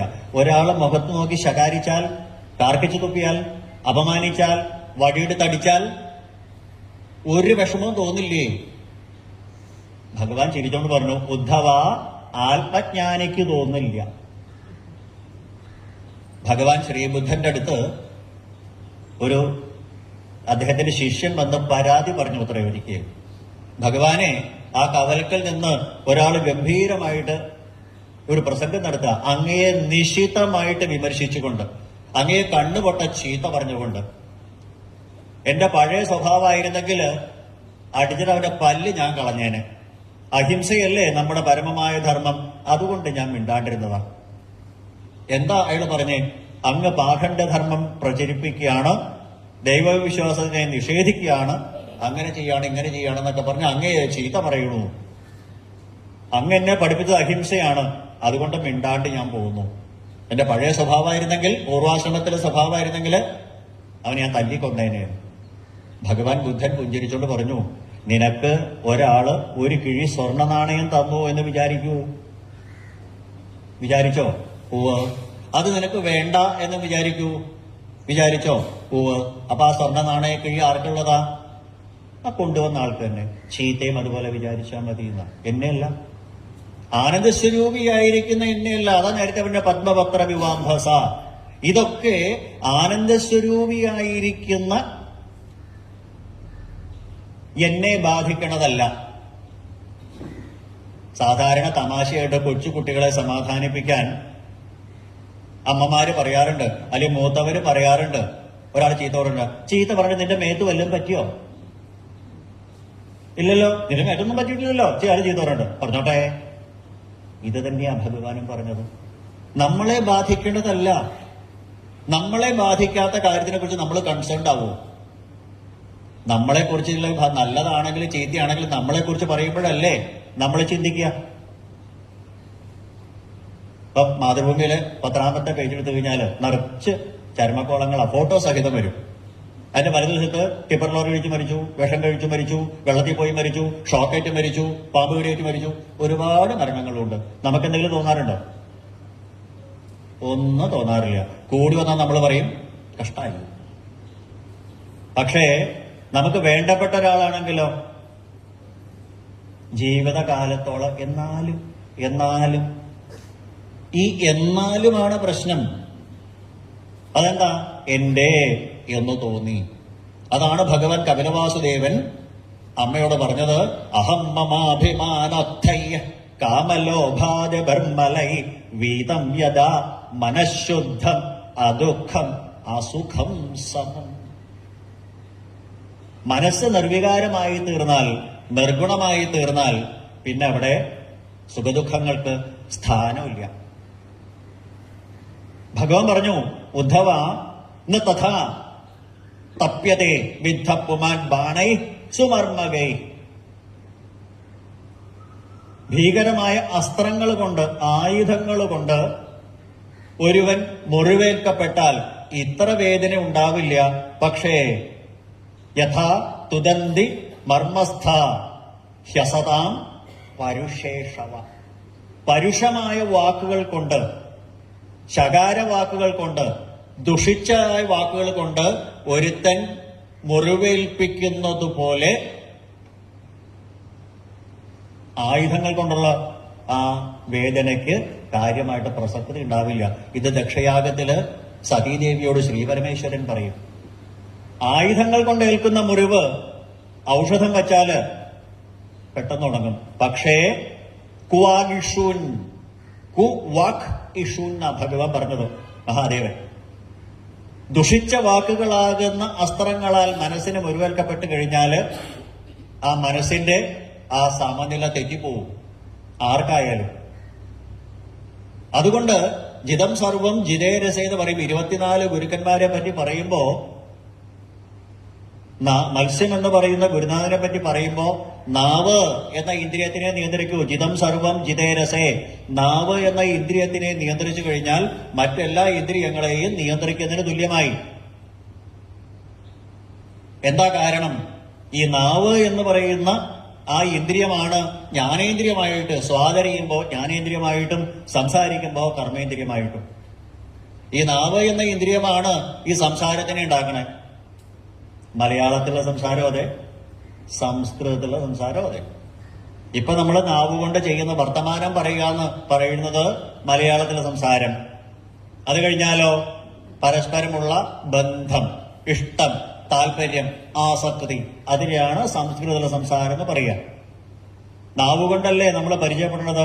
പരിചയപ്പെട്ട് കഴിഞ്ഞാൽ പിന്നെ ബന്ധമായി, ബന്ധനമായി. മതിരിഹ ഗുണസക്ത ബന്ധകൃത് തേഷ്വസക്താതു അമൃതകൃത്ത് എന്ന് മേൽപ്പുത്തൂര് നാരായണീയത്തെ പറഞ്ഞതുപോലെ. അപ്പൊ ഈ നാവ് എന്ന് പറയുന്ന ഇന്ദ്രിയത്തിനെ നിയന്ത്രിക്കുക തന്നെ വേണം. ജിതം സർവം ജിതേ രസേ ഭദ്രവാക്യപ്രധാനേന സർവേ തുഷ്യന്തി ജന്തവ. നല്ല വാക്കു ചൊല്ലണം. അതല്ലേ നമുക്ക് നല്ല വാക്ക് കേൾക്കാനല്ലേ ഇഷ്ടം. ചീത്ത കേൾക്കാൻ ആർക്കെങ്കിലും ഇഷ്ടമുണ്ടോ?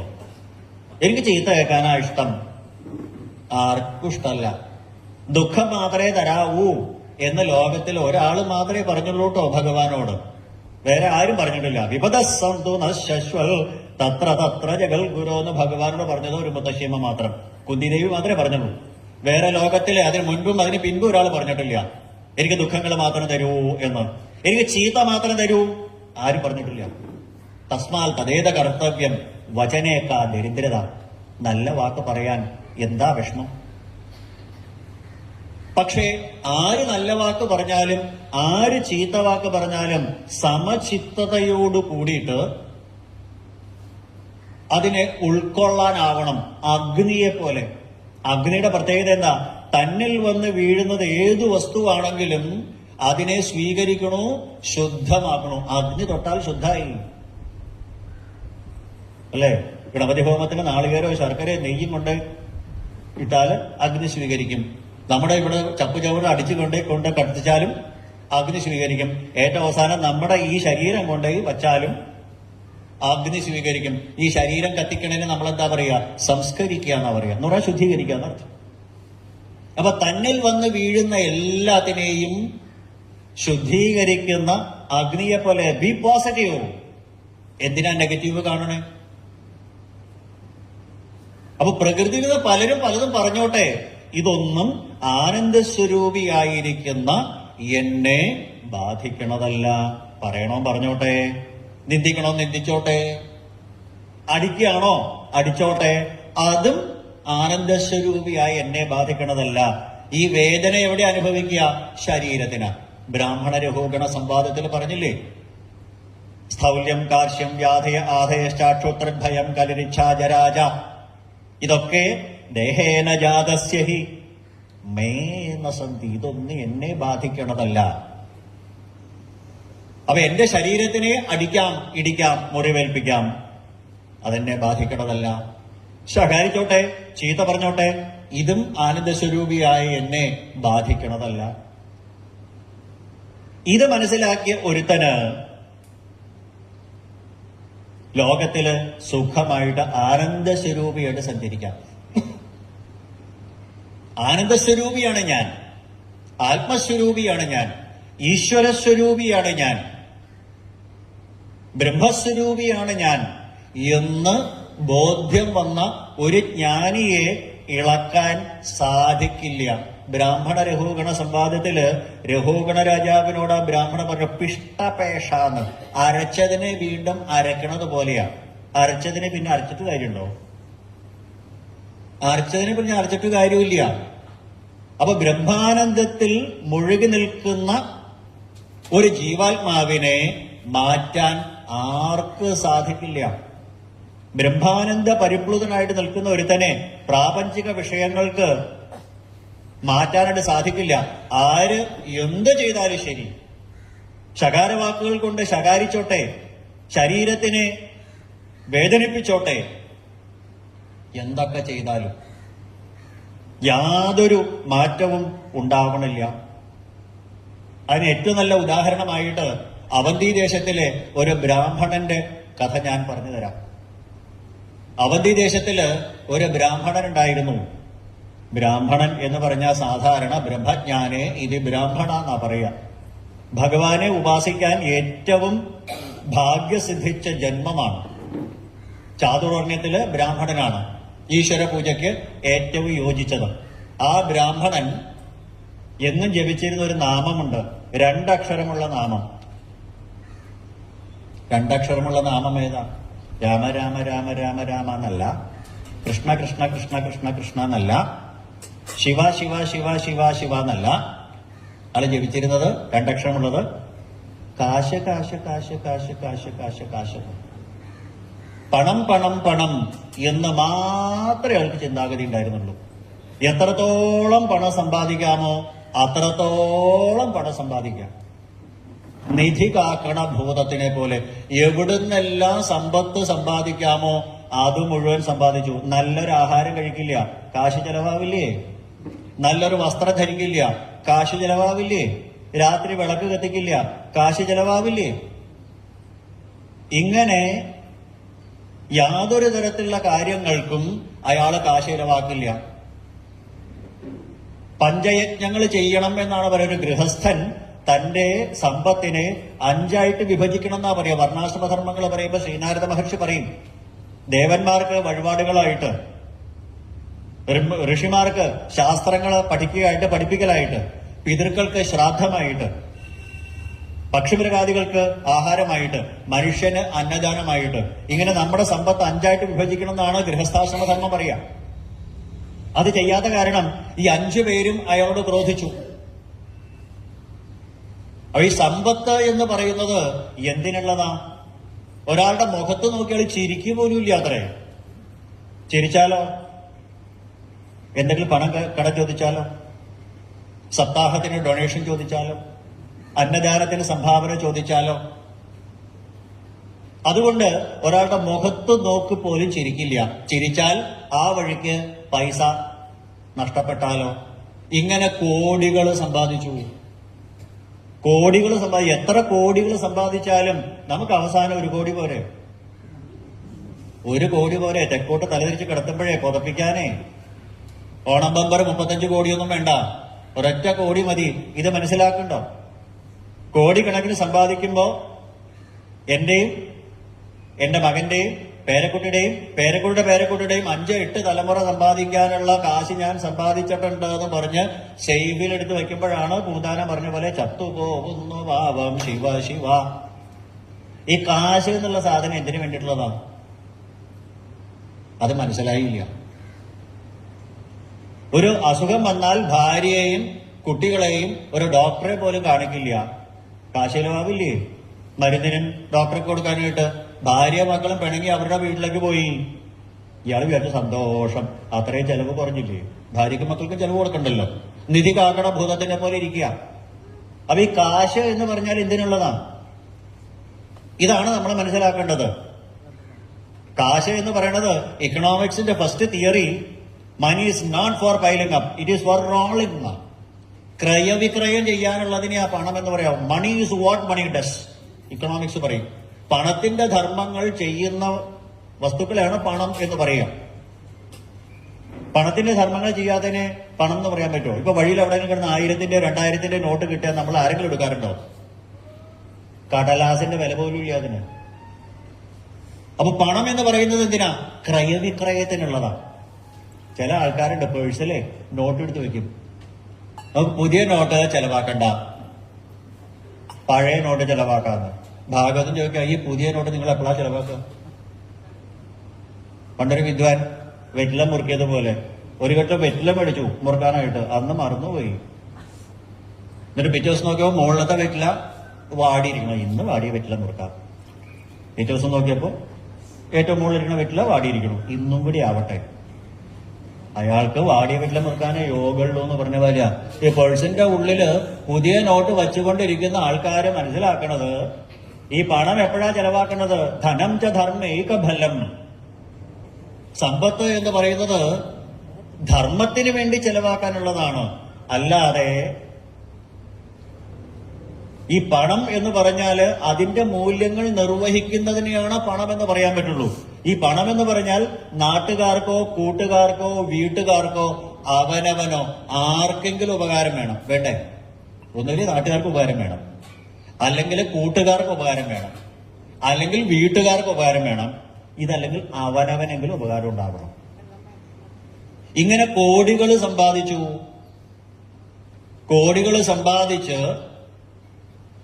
എന്തിനു പറയണു? ഒരു ദിവസം ഇൻകം ടാക്സ് റെയ്ഡ്. രാജാവ് വന്ന് നികുതി ഇനത്തില് ഈ പണം മുഴുവൻ, പണത്തിന്റെ പകുതി ഭാഗം കൊണ്ടുപോയി.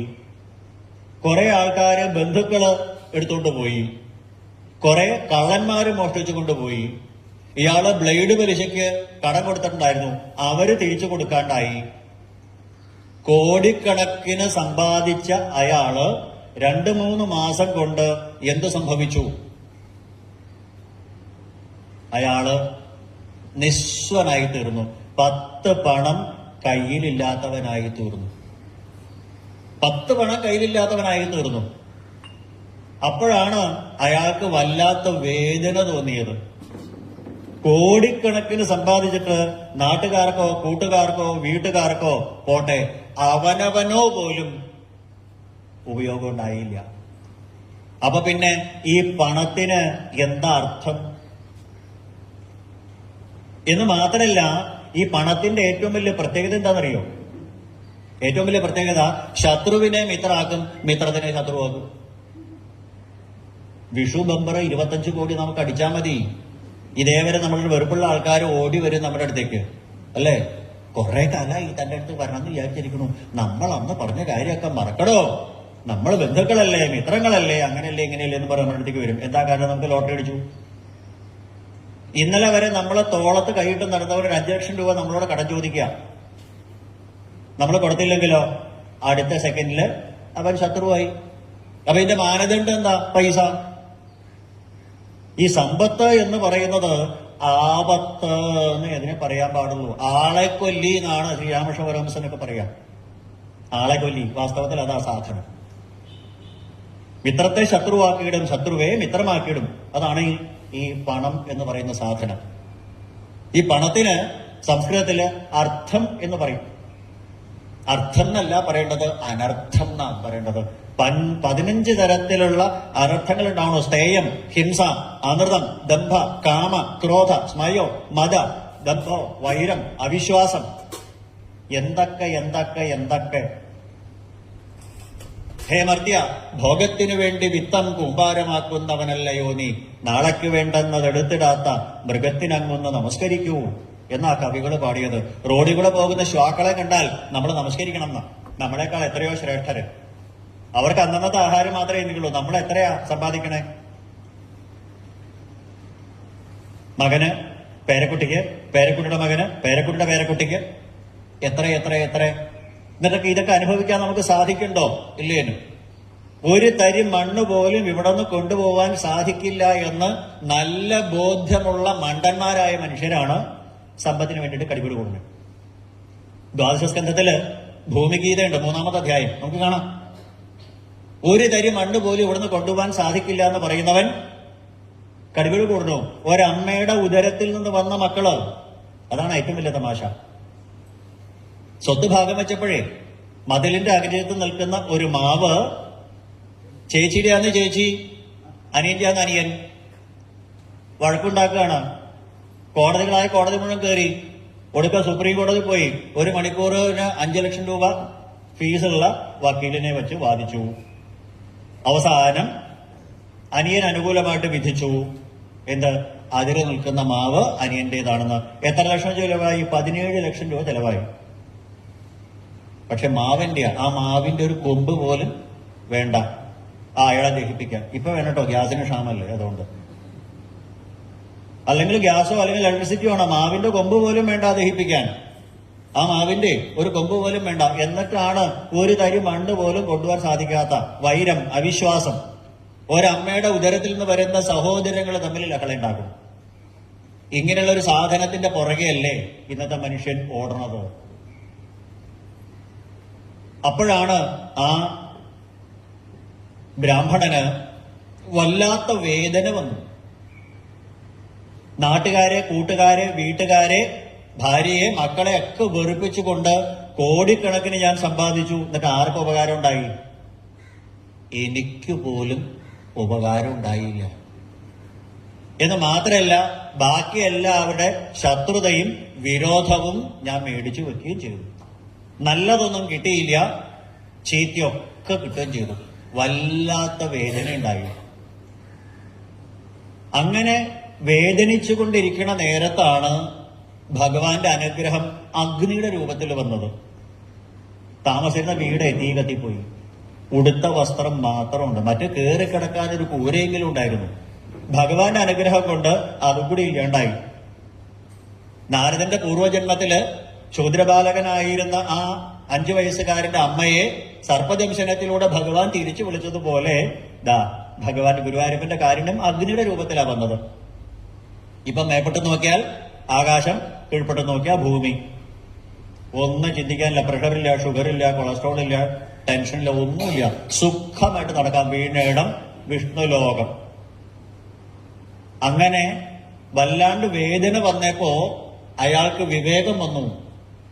അയാളെ ചിന്തിച്ചു, കോടിക്കണക്കിന് രൂപ ഞാൻ സമ്പാദിച്ചു, നാട്ടുകാരെയും വീട്ടുകാരെയും കൂട്ടുകാരെയൊക്കെ വെറുപ്പിച്ചുകൊണ്ട്. എന്നിട്ടോ എനിക്ക് ഒരു ഉപകാരം ഉണ്ടായില്ല. 10 പൈസക്ക് എനിക്ക് ഉപകാരം ഉണ്ടായില്ല. നാട്ടുകാർക്കോ കൂട്ടുകാർക്കോ വീട്ടുകാർക്കോ എനിക്കോ പോലും അനുഭവിക്കാൻ സാധിച്ചില്ല. ആ സമ്പത്തുണ്ടായിരുന്നപ്പോ സുഖമാണ് എന്നാണ് വിചാരിച്ചിരുന്നത്. ആ സമ്പത്തുണ്ടായിരുന്നപ്പോ സുഖമാണ് എന്ന് വിചാരിച്ചു ഞാൻ. എനിക്ക് സുഖം കിട്ടിയോ? സുഖം കിട്ടുമോ? കാശുള്ളവനോട് ചോദിച്ചു നോക്കിയാൽ മതി. കാശുള്ളതുകൊണ്ടാണ് നമ്മളെല്ലാവരും കാശിന് വേണ്ടിയില്ലേ വർക്ക് ചെയ്യണേ. കാലത്ത് എണീറ്റാൽ രാത്രി വരെ പ്രവർത്തിക്കുന്ന മുഴുവൻ എന്തിനാ? സുഖായ കർമാണി കരോതി ലോക. തൃതീയ സ്കന്ധത്തിലെ 5-ാമത്തെ അധ്യായത്തിലെ 2-ാമത്തെ ശ്ലോകം. വിതുര മഹാശയൻ മൈത്രേയനോട് പറയും, നമ്മൾ കാലത്ത് എണീറ്റാൽ രാത്രി കിടക്കുന്നത് വരെ ചെയ്യുന്ന പ്രവൃത്തികൾ മുഴുവൻ സുഖായ കർമാണി കരോതി ലോക. ലോകത്തിൽ എല്ലാവരും സുഖത്തിന് വേണ്ടി പ്രവർത്തിക്കണേ. എന്നിട്ട് അത് കിട്ടിയോ ആർക്കെങ്കിലും? ഈ ഇരിക്കുന്ന ആർക്കെങ്കിലും കിട്ടിയോ? അതാണ് പ്രശ്നം. നദൈ സുഖം വാ അന്യതുപാരമം വാ വിന്ദേത. സുഖം കിട്ടണില്ല എന്ന് മാത്രമല്ല, ദുഃഖം കുറയണില്ല എന്ന് മാത്രമല്ല, അനുനിമിഷം ദുഃഖം വർദ്ധിച്ചു വരണു. എന്താ കാരണം ഗുരുനാഥ? മൈത്രേയ മഹർഷിയോട് വിതുരൻ ചോദിച്ച ചോദ്യം തന്നെ. നമ്മള് കാശ് കിട്ടിയാൽ ആ സുഖം എന്നല്ലേ വിചാരിച്ചത്? നമുക്ക് ഓണം ബമ്പർ അഴിച്ചു എന്ന് വിചാരിക്കാം. ഇപ്പൊ നമുക്ക് വലിയ കുഴപ്പമില്ല. തട്ടിമുട്ടിയൊക്കെ ഇങ്ങനെ, നമ്മുടെ ഭാഷ പറഞ്ഞ മുണ്ട് മുറുക്കി കൊടുത്ത് ചോര നീരാക്കി ഞെങ്ങി ഞെരുങ്ങി അവിടെ ഇവിടെ തട്ടാണ്ട് മുട്ടാണ്ട് ഇങ്ങനെ കഴിഞ്ഞു കൂടുണ്ട്. വിഷു ബമ്പർ 25 കോടി നമുക്ക് അടിച്ചാലോ? കൊടുങ്ങല്ലൂർ കിടന്ന് ഉറങ്ങാൻ പറ്റുമോ നമുക്ക്? അപ്പ വെടിയായി പോയി. കള്ളന്മാര് വന്ന് മോഷ്ടിക്കുവോ? അയൽവക്കക്കാര് കടം ചോദിക്കുവോ? ബ്ലേഡ് കമ്പനിയിലിട്ടാല് പൊളിയോ? ഗുണ്ടകള് പിരിവിന് വരുവോ? എന്റെ ജീവൻ എന്നാ നഷ്ടപ്പെടുക? 100 പേടിയാ അല്ലേ? AC റൂമിലല്ല, എവിടെ കിടന്നാലും വേർക്കും. ഉറങ്ങാൻ പറ്റുമോ? കോടിക്കണക്കിന് രൂപ ഇന്നലെ വരെ സുഖമായിട്ട് ഉറങ്ങിയവൻ ഇന്നവൻ ഉറങ്ങാൻ പറ്റണില്ല. പട്ടുമെത്തയിൽ കിടന്നിട്ടും അവൻ ഉറങ്ങാൻ പറ്റണില്ല. എന്താ കാരണം? ജിജീവിഷൂണാം ജീവാനാം ആത്മപ്രേഷ്ഠൈഹേപ്സിത. ഏതൊരുത്തനും ഏറ്റവും പ്രിയപ്പെട്ടത് സ്വന്തം ജീവന അല്ലെ? കോടിക്കണക്കിന് സമ്പത്തുണ്ടെന്ന് പറഞ്ഞിട്ടും ഒരു കാര്യമില്ല, അവന് ഉറങ്ങാൻ പറ്റില്ല. അതിന് പറയും ഞാറക്കിളി എന്താ പഠിപ്പിച്ചത്? മടിയിൽ കനമുള്ളവനെ വഴിയിൽ പേടിക്കണ്ടു. ഒന്നുമില്ലാത്തവന് വീണേടം വിഷ്ണുലോകം. ഒരു പ്രശ്നമില്ല. ഇത് അനുഭവമുണ്ട്. എന്റെ കൂടെ ജോലി ചെയ്തിരുന്ന ഒരാളുടെ അയൽവക്കക്കാരന് പണ്ട് സൂപ്പർ ലോട്ടോ എന്ന് പറഞ്ഞൊരു സാധനം ഉണ്ടായിരുന്നു. Online lottery. ഒരു 10, 25, 28 കൊല്ലം മുമ്പ് അയാൾക്ക് തൃപ്പൂണിത്തുറയുള്ള ഒരാൾക്ക് അടിച്ചത് 3,55,00,000 അടിച്ചത്. അതാണ് ഓർമ്മ എനിക്ക്. ആ ടാക്സ് കഴിച്ചിട്ട് 3,10,00,000 കണ്ട കൈ കിട്ടി. അയാളുടെ വീട്ടിലേക്ക് ജനപ്രവാഹം, എഴുത്തുകളുടെ പ്രവാഹം. ഒടുക്കം അയാൾക്ക് അവിടുന്ന് സ്ഥലം വിടേണ്ടി വന്നു. കുറെ നാൾ കഴിഞ്ഞ് ആണ്, മാസങ്ങൾ കഴിഞ്ഞിട്ടാണ് തിരിച്ചു വന്നേ. എന്നിട്ട് എന്റെ സഹപ്രവർത്തകരോട് പറഞ്ഞു, ഒരു പെട്ടിക്കടയായിട്ട് 4 കുപ്പായും 4-5 പാക്കറ്റ് സിഗരറ്റും മിഠായി ആയിട്ട് ഇരിക്കുകയായിരുന്നു ഞാൻ. അന്ന് എനിക്ക് സുഖമായിട്ട് ഉറങ്ങായിരുന്നു. ഇതാണ് ശരി, എനിക്ക് ഉറങ്ങാൻ പറ്റൂല. ഇതല്ലേ സ്ഥിതി? മുനേരേകാന്ത ജീവിന ന സുഖം ചക്രവർത്തിന. ചക്രവർത്തിക്ക് സുഖമാണ്, അല്ലെങ്കിൽ സമ്പന്നന് സുഖമാണ്? ഒരിക്കലല്ല. അപ്പൊ ഈ സമ്പത്ത് എന്ന് പറയുന്നത് ആപത്തുണ്ടാക്കുന്നതാണ് എന്ന് വിവേകം വന്നു അയാൾക്ക്. ഈ സമ്പത്തിനെ ആപത്ത് എന്നാ വിളിക്കേണ്ടത്. ഈ പണത്തിനെ അർത്ഥമെന്നല്ല വിശേഷിപ്പിക്കേണ്ടത്, അനർത്ഥമെന്നാണ്. 15 തരത്തിൽ അനർത്ഥങ്ങൾ ഉണ്ടാക്കിയിട്ട് മനുഷ്യനെ നശിപ്പിക്കുന്നതായ ഈ ആളെ കൊല്ലിയായ സാധനത്തിനെ അനർത്ഥമെന്നാ വിളിക്കേണ്ടത്. അങ്ങനെ ചിന്തിച്ചു കുറച്ചപ്പോ അയാൾക്ക് വിരക്തി വന്നു. അപ്പോഴാണ് അയാൾക്ക് വിവേകം വന്നിട്ടുന്ന വിരക്തി വന്നു. അയാൾക്ക് മനസ്സിലായി, ഇപ്പോഴാണ് സത്യം പറഞ്ഞാൽ ഗുരുവായൂരപ്പൻ എന്നെ അനുഗ്രഹിച്ചത്.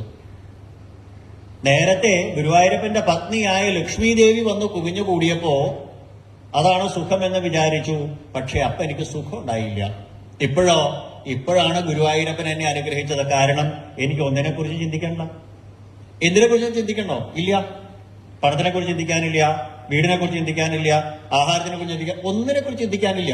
ഒന്നുമില്ലാത്തവനെ ഒന്നും ചിന്തിക്കാനില്ല. ഇപ്പോഴാണ് ആ ഭഗവാൻ എനിക്ക് അനുഗ്രഹത്തിനെ തന്നത് എന്ന് വിരക്തി വന്നു അദ്ദേഹത്തിന്. നൂനന്നേ ഭഗവാൻ തുഷ്ട സർവദേവമയോ ഹരി യേന നീതോ ദശാമേതാം നിർവേദശ്ചാത്മന പ്ലവ. നിർവേദം വന്നു, നിസ്സംഗത വന്നു, എല്ലാത്തിനോടും ഉള്ള ഒരു നിസ്സംഗമായ അവസ്ഥ വന്നു. ഈ ലോകത്തില് എല്ലാ വസ്തുക്കളോടുമുള്ള വിരക്തി വന്നു അദ്ദേഹത്തിന്. വേദന, വിവേകം, വിരക്തി, സർവവും നഷ്ടപ്പെട്ട വേദനയായിരുന്നു ആദ്യം. അത് പിന്നെ വിവേകമായിട്ട് മാറി. ഞാൻ എന്തിനാ ഇത്രയധികം സമ്പാദിച്ചേ? ആദ്യം സകലതും നഷ്ടപ്പെട്ടുല്ലോ എന്ന് പറഞ്ഞ വേദന, നിലവിളി. ആ നിലവിളി കഴിഞ്ഞ് കുറച്ച് കഴിഞ്ഞപ്പോഴാണ് അയാൾക്ക് ബോധം വന്നേ, ഞാൻ എന്തിനാ നിലവിളിക്കണേ? ഞാൻ എന്തിനാ അതൊക്കെ സമ്പാദിച്ച്? എനിക്ക് പോലും ഉപകാരപ്പെടാത്ത ഒരു സാധനത്തിനെ ഞാൻ സമ്പാദിച്ചിട്ട് അത് നഷ്ടപ്പെട്ടപ്പോ ഞാൻ ദുഃഖിക്കേണ്ട കാര്യമുണ്ടോ? നാട്ടുകാർക്കോ കൂട്ടുകാർക്കോ വീട്ടുകാർക്കോ എനിക്കോ പോലും ഉപകാരപ്പെടാത്ത ഒരു സാധനം എന്റെ കയ്യിൽ നിന്ന് പോയതിന് ഞാൻ ദുഃഖിക്കേണ്ട കാര്യമുണ്ടോ? എനിക്ക് വേണ്ട ഒരു സാധനം പോയാലല്ലേ, എനിക്ക് സന്തോഷം തരുന്ന ഒരു സാധനം പോയാലല്ലേ ഞാൻ ദുഃഖിക്കണ്ടു? അല്ലേ? ഈ സാധനം എന്റെ കയ്യിൽ നിന്ന് പോയപ്പോഴാണ് എനിക്ക് സുഖമുണ്ടായത്. ഈ സമ്പത്തിന്റെ പ്രത്യേകത എന്താ? അർത്ഥാനാമാർജനേ ദുഃഖം. സമ്പത്ത് വന്നാ ദുഃഖം, അല്ലേ? നമ്മൾ എത്ര മുണ്ട് മുറുക്കി കൊടുത്ത് പച്ചവെള്ളം ചവച്ചു കുടിച്ച് എത്ര ജെങ്ങി ഞെരിങ്ങാന്നറിയോ? ഈ കണ്ട സാധനം മുഴുവൻ ഞാൻ ഉണ്ടാക്കിയേ നമ്മൾ പറയാറില്ലേ? അർത്ഥാനാമാർജനേ ദുഃഖം. പൈസ ഉണ്ടാക്കാൻ വളരെ വിഷമാണ്. ഉണ്ടാക്കി കഴിഞ്ഞാലോ, കോടിക്കണക്കിന് സ്വത്തുക്കൾ ഉണ്ടാക്കി കഴിഞ്ഞാലോ, ആർജിതാനാം തുരക്ഷണേ. കോടിക്കണക്കിന് സമ്പത്ത് ഉണ്ടായി കഴിഞ്ഞാൽ അപ്പോ അത് രക്ഷിക്കാനായി, നിലനിർത്താനായി പ്രശ്നം. നേരത്തെ പറഞ്ഞ പോലെ ഗുണ്ടാപിരിവ് വരുമോ? അയൽവക്കക്കാർ ചോദിക്കോ? കടം കൊടുത്താൽ തിരിച്ചു കിട്ടുമോ? ബ്ലേഡ് കമ്പനിയിലിട്ടാ പൊളിയോ? കള്ളന്മാര് കൊണ്ടുപോവോ? 100 പ്രശ്നം. ആയം ദുഃഖം. സമ്പത്ത് വന്ന പ്രശ്നം ഉറപ്പായി. വ്യയം ദുഃഖം, അല്ലേ? പോയാലും ദുഃഖമല്ലേ? നമ്മുടെ കയ്യിൽ നിന്ന് അറിയാണ്ട് 1 രൂപയുടെ കോയിനാവും താഴെ പോയാലോ? എന്നാലും അത് കാണണ്ടേ? നമ്മൾ തിരിച്ചു മറിച്ച് നോക്കും, എന്നാലും ഇത് കാണണ്ടേന്ന് നമ്മൾ മറ്റുള്ളവരോട് പറയും. 1 രൂപയ്ക്ക് വേണ്ടി താൻ കിടന്ന് ചാവുകയാണോ? നിനക്ക് 100 രൂപ വേണമെങ്കിൽ ഞാൻ തരാം എന്ന് പറയും. നമ്മൾ അങ്ങോട്ട് പറയും പരോപദേശ പാണ്ഡിത്യ, അല്ലേ? നമ്മുടെ കയ്യിൽ നിന്നാണെങ്കിലോ, എന്നാലിത് കണ്ടേ, തനക്കത് പറഞ്ഞാൽ മതി, 1 രൂപ വെറുതെ കിട്ടുമോ? ആയം ദുഃഖം വ്യയം ദുഃഖം അർത്ഥക്കിൻ ദുഃഖദായകം. ഇങ്ങനെ ദുഃഖദായകമായിരിക്കുന്ന ദുഃഖത്തിനെ മാത്രം തരുന്നതായ സമ്പത്തിനെ അല്ലേ ഞാൻ ഇഷ്ടപ്പെട്ടത്? അപ്പൊ ഈ സമ്പത്ത് എന്ന് പറയുന്നതിനെ ആപത്ത് എന്നല്ലേ പറയണ്ടേ? അവനവന് തന്നെ ദുഃഖമുണ്ടാക്കുന്ന സാധനം. എനിക്ക് ദുഃഖമുണ്ടാക്കുന്ന സാധനം എന്റെ കയ്യിൽ നിന്ന് പോകുമ്പോ ഞാൻ സന്തോഷിക്കല്ലേ വേണ്ടേ? നമ്മുടെ കാലിൽ ഒരു മുള്ള് കയറി, വല്ലാത്ത വേദന. ആ മുള്ളത് വെച്ചോണ്ടിരിക്കുമല്ലോ. നമ്മളെ വേദനിപ്പിക്കുന്ന ആ മുള്ള് എടുത്ത് കളയുമ്പോഴാണ് നമ്മൾ ഹാവൂന്ന് പറയുക. ഇതെന്നെ ഇയാൾ ബ്രാഹ്മണനും പറഞ്ഞത്. എന്റെ കാലുമ കൊണ്ടിരിക്കുന്ന ഒരു മുള്ളായിരുന്നു അത്. ആ മുള്ള എനിക്ക് എന്നും ദുഃഖമേ ഉണ്ടായിട്ടുള്ളൂ. അപ്പൊ ആ മുള്ളെടുത്ത് കളഞ്ഞപ്പോ എനിക്ക് സുഖമായി. അപ്പൊ ആ നിസ്സംഗത വന്നു അദ്ദേഹത്തിന്. വേദന, വിവേകം, വിരക്തി, ഈ 3 വകാരങ്ങൾ ഒരുമിച്ചാ നടക്കുക. വേദന വന്നാൽ വിവേകം വരും, വിവേകം വന്നാൽ വിരക്തി വരും. അങ്ങനെ ആ ബ്രാഹ്മണൻ തികച്ചും ഒരു ഭിക്ഷുവായിട്ട് മാറി, വിരക്തനായിട്ട് മാറി. ഈ ലോകത്തില് ഏറ്റവും കൂടുതൽ സൂക്ഷിക്കേണ്ടതായ 2 സാധനങ്ങളില് ഒന്നാണ് സമ്പത്ത്. കനകം മൂലം കാമിനി മൂലം കലഹം പലവിധം ഉലകിൽ സുലഭം. ഇന്ന് ലോകത്തുണ്ടാകുന്ന ഭൂരിപക്ഷം വൈരങ്ങളിലും മത്സരങ്ങളിലും പ്രധാനപ്പെട്ട കാരണം ഈ സമ്പത്താണ്.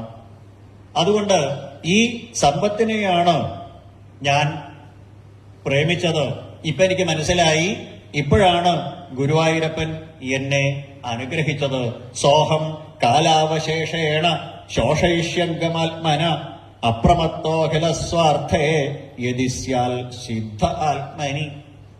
ഇനി അവശേഷിച്ച കാലം മുഴുവൻ ഈ അർത്ഥത്തിനെ അനർത്ഥം എന്ന് കണക്കാക്കിക്കൊണ്ട് ആത്മസ്വരൂപിയായ തന്നിൽ താനായിട്ട് വിളങ്ങുന്ന ആ പരമേശ്വരനെ തന്നെ ധ്യാനിച്ചുകൊണ്ട് ഭഗവാനിൽ നിന്ന് അന്യമായിട്ട് ഒന്നും തന്നെ ഇല്ല.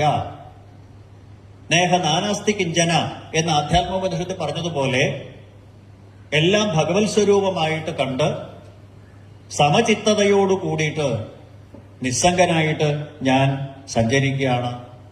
ഖട്വാങ്കൻ എന്ന രാജർഷി ഒരു മുഹൂർത്തം കൊണ്ട് ഭഗവാന്റെ അടുത്തെത്തി. മുഹൂർത്താൽ സർവം ഉത്സൃജ്യ ഗതവാൻ അഭയം ഹരി. ഇനി എനിക്ക് എത്ര ആയുസ്സുണ്ട് എന്ന് എനിക്കില്ല. ശേഷായുഷാതോഷയെ. ഇനി അവശേഷിക്കുന്ന ആ സമയം കൊണ്ട് ഞാൻ ഭഗവാനെ ഉപാസിക്കാൻ പോവുകയാണ്. അങ്ങനെ ഒരു ബ്രാഹ്മണനിൽ നിന്ന് അയാൾ ഒരു യോഗിയായിട്ട് മാറി. യുജ്യതേ, ഭഗവാനുമായിട്ട് യോജിക്കുമ്പോഴാണ് യോഗം എന്ന് പറയുക. മനസ്സിനെ ഭഗവാങ്കല് അങ്ങോട്ട് ഉറപ്പിച്ചു. അങ്ങനെ ഭിക്ഷുവായിട്ട് മാറി അദ്ദേഹം, ഒരു സന്യാസിയായിട്ട് മാറി. ഗ്രാമൈകരാത്ര വിധിന, ഒരു ഗ്രാമത്തില് ഒരു രാത്രി മാത്രമേ ഒരു സന്യാസി താമസിക്കാവൂ എന്നാണ് യതിധർമ്മങ്ങളിൽ പറയുക. അല്ലെങ്കിൽ എന്തുണ്ടാവും? ആസക്തി, ഒട്ടലുണ്ടാവും. അതുകൊണ്ടാണ് ശ്രീനാരദ മഹർഷി ദക്ഷന്റെ ശാപത്തിനെ 2 കൈ നീട്ടി സ്വീകരിച്ചത്. കാരണം ഒരു സ്ഥലത്ത് നിന്നാൽ ഗൃഹം വേണം, പത്നി വേണം, കുട്ടികൾ വേണം, സമ്പത്ത് വേണം, അനേകം ആഗ്രഹങ്ങളുടെ നിരകൾ ഉണ്ടാവും. ഇതിപ്പോ അതൊന്നുമില്ല. നിത്യാനന്ദനായിട്ട് ബ്രഹ്മാനന്ദ പരിപ്ലുതനായിട്ട് എവിടെ വേണമെങ്കിൽ സഞ്ചരിക്കാം. അങ്ങനെ ശ്രീനാരദ മഹർഷി യാത്രയായത് അനുഗ്രഹമായിട്ട്, ദക്ഷയാപത്തിനെ അനുഗ്രഹമായിട്ട് സ്വീകരിച്ചത് അതുകൊണ്ടാണ്. ഇവിടെയും അദ്ദേഹം ഭിക്ഷുവായിട്ട് സഞ്ചരിക്കണു. പല സ്ഥലത്തു നിന്ന് ഭിക്ഷാപാത്രങ്ങൾ സ്വീകരിച്ചുകൊണ്ട്, ഭിക്ഷപാത്രത്തില് ആഹാരത്തിന് സ്വീകരിച്ചുകൊണ്ട് അദ്ദേഹം സഞ്ചരിച്ചു. കാരണം ശരീരമാദ്യം ഖലു ധർമ്മ സാധനം. ഈശ്വരനെ ഉപാസിക്കണമെന്നുണ്ടെങ്കിലും ഈ ശരീരം നിലനിൽക്കണം. ആ ശരീരം നിലനിൽക്കണമെങ്കിൽ ആഹാരം വേണം. അതിനു വേണ്ടിയിട്ടാണ്. രസകരമായൊരു കഥ പറയാറുണ്ട്. പണ്ട് അലക്സാണ്ടർ ചക്രവർത്തിയുടെ ആ സാമ്രാജ്യത്തില് ഡയോജനസ് എന്നൊരു തത്വചിന്തകൻ ഉണ്ടായിരുന്നു. അദ്ദേഹത്തിന് ആകെ ഉണ്ടായിരുന്നത് ഒരു മരപ്പാത്രം മാത്രമാണ്. ആഹാരം മേടിക്കാൻ, വെള്ളം കുടിക്കാനായിട്ട് ഒരു മരപ്പാത്രം മാത്രം, വേറെ ഒന്നുമില്ല അദ്ദേഹത്തിന് കയ്യിൽ. ഒരിക്കല് ഒരു പെൺകുട്ടി കൈക്കുമ്പിളിൽ വെള്ളം, അനാഥയായ ഒരു ബാലിക, കീറി പറഞ്ഞ് വസ്ത്രം ധരിച്ച ഒരു ബാലിക കൈക്കുമ്പിളിൽ വെള്ളം എടുത്ത് കുടിക്കുന്ന കണ്ടു അദ്ദേഹം. അപ്പൊ അദ്ദേഹം ചിന്തിച്ചു, ആ പെൺകുട്ടിയെ നോക്കുമ്പോ ഞാൻ ധനവാനാണ്, ആ മരപാത്രം അപ്പ തല്ലി പൊട്ടിച്ചോളും, ആ കുട്ടിക്കില്ലാത്ത സമ്പത്ത് എനിക്ക് വേണ്ടാന്ന്. ഇതാണ് യഥാർത്ഥത്തിൽ ഒരു ഭിക്ഷുവിന്റെ മനോഭാവം. സർവസംഘ പരിത്യാഗിയായി തീർന്നു ഇദ്ദേഹം. ഈ പാത്രവുമായിട്ട് ആഹാരം എവിടെന്നോ കുറച്ച് ആഹാരം കിട്ടി, അതൊരു നദീതീരത്ത് ഇരുന്ന് കഴിക്കാൻ നോക്കുമ്പോഴാണ് ആൾക്കാര് വന്നെത്തിയത്. ദേ, ഇവൻ പുതിയ ബിസിനസ് ആയിട്ട് വന്നിരിക്കണു. പല വീടുകളിൽ നിന്ന് ഭിക്ഷ യാചിച്ചുകൊണ്ട് ആ പണം ബാങ്കിലിട്ട് ജീവിക്കാനാണ്. ബദ്ധതാം ബദ്ധതാം, അവനെ ബന്ധിക്കൂ എന്ന് പറഞ്ഞ് ആ ഭിക്ഷുവിനെ ഒരു മരത്തിൽ കയറി ബന്ധിച്ചു. അയാളുടെ കയ്യിലുള്ള വടി കൊണ്ട് അയാളെ തന്നെ അടിച്ചു. ചോറിലെ മണ്ണ് വാരിയിട്ടു, കാർക്കിച്ച് തുപ്പി, തലയിലെ മലമൂത്ര വിസർജനങ്ങൾ നടത്തി. എന്തൊക്കെ ദ്രോഹം ചെയ്തിട്ടും ഇത് തന്റെ പ്രാരബ്ധമാണ് എന്ന് വിചാരിച്ച് മനസ്സംയമനത്തോടെ അദ്ദേഹം അതൊക്കെ സഹിച്ചിരുന്നേ ഉള്ളൂ.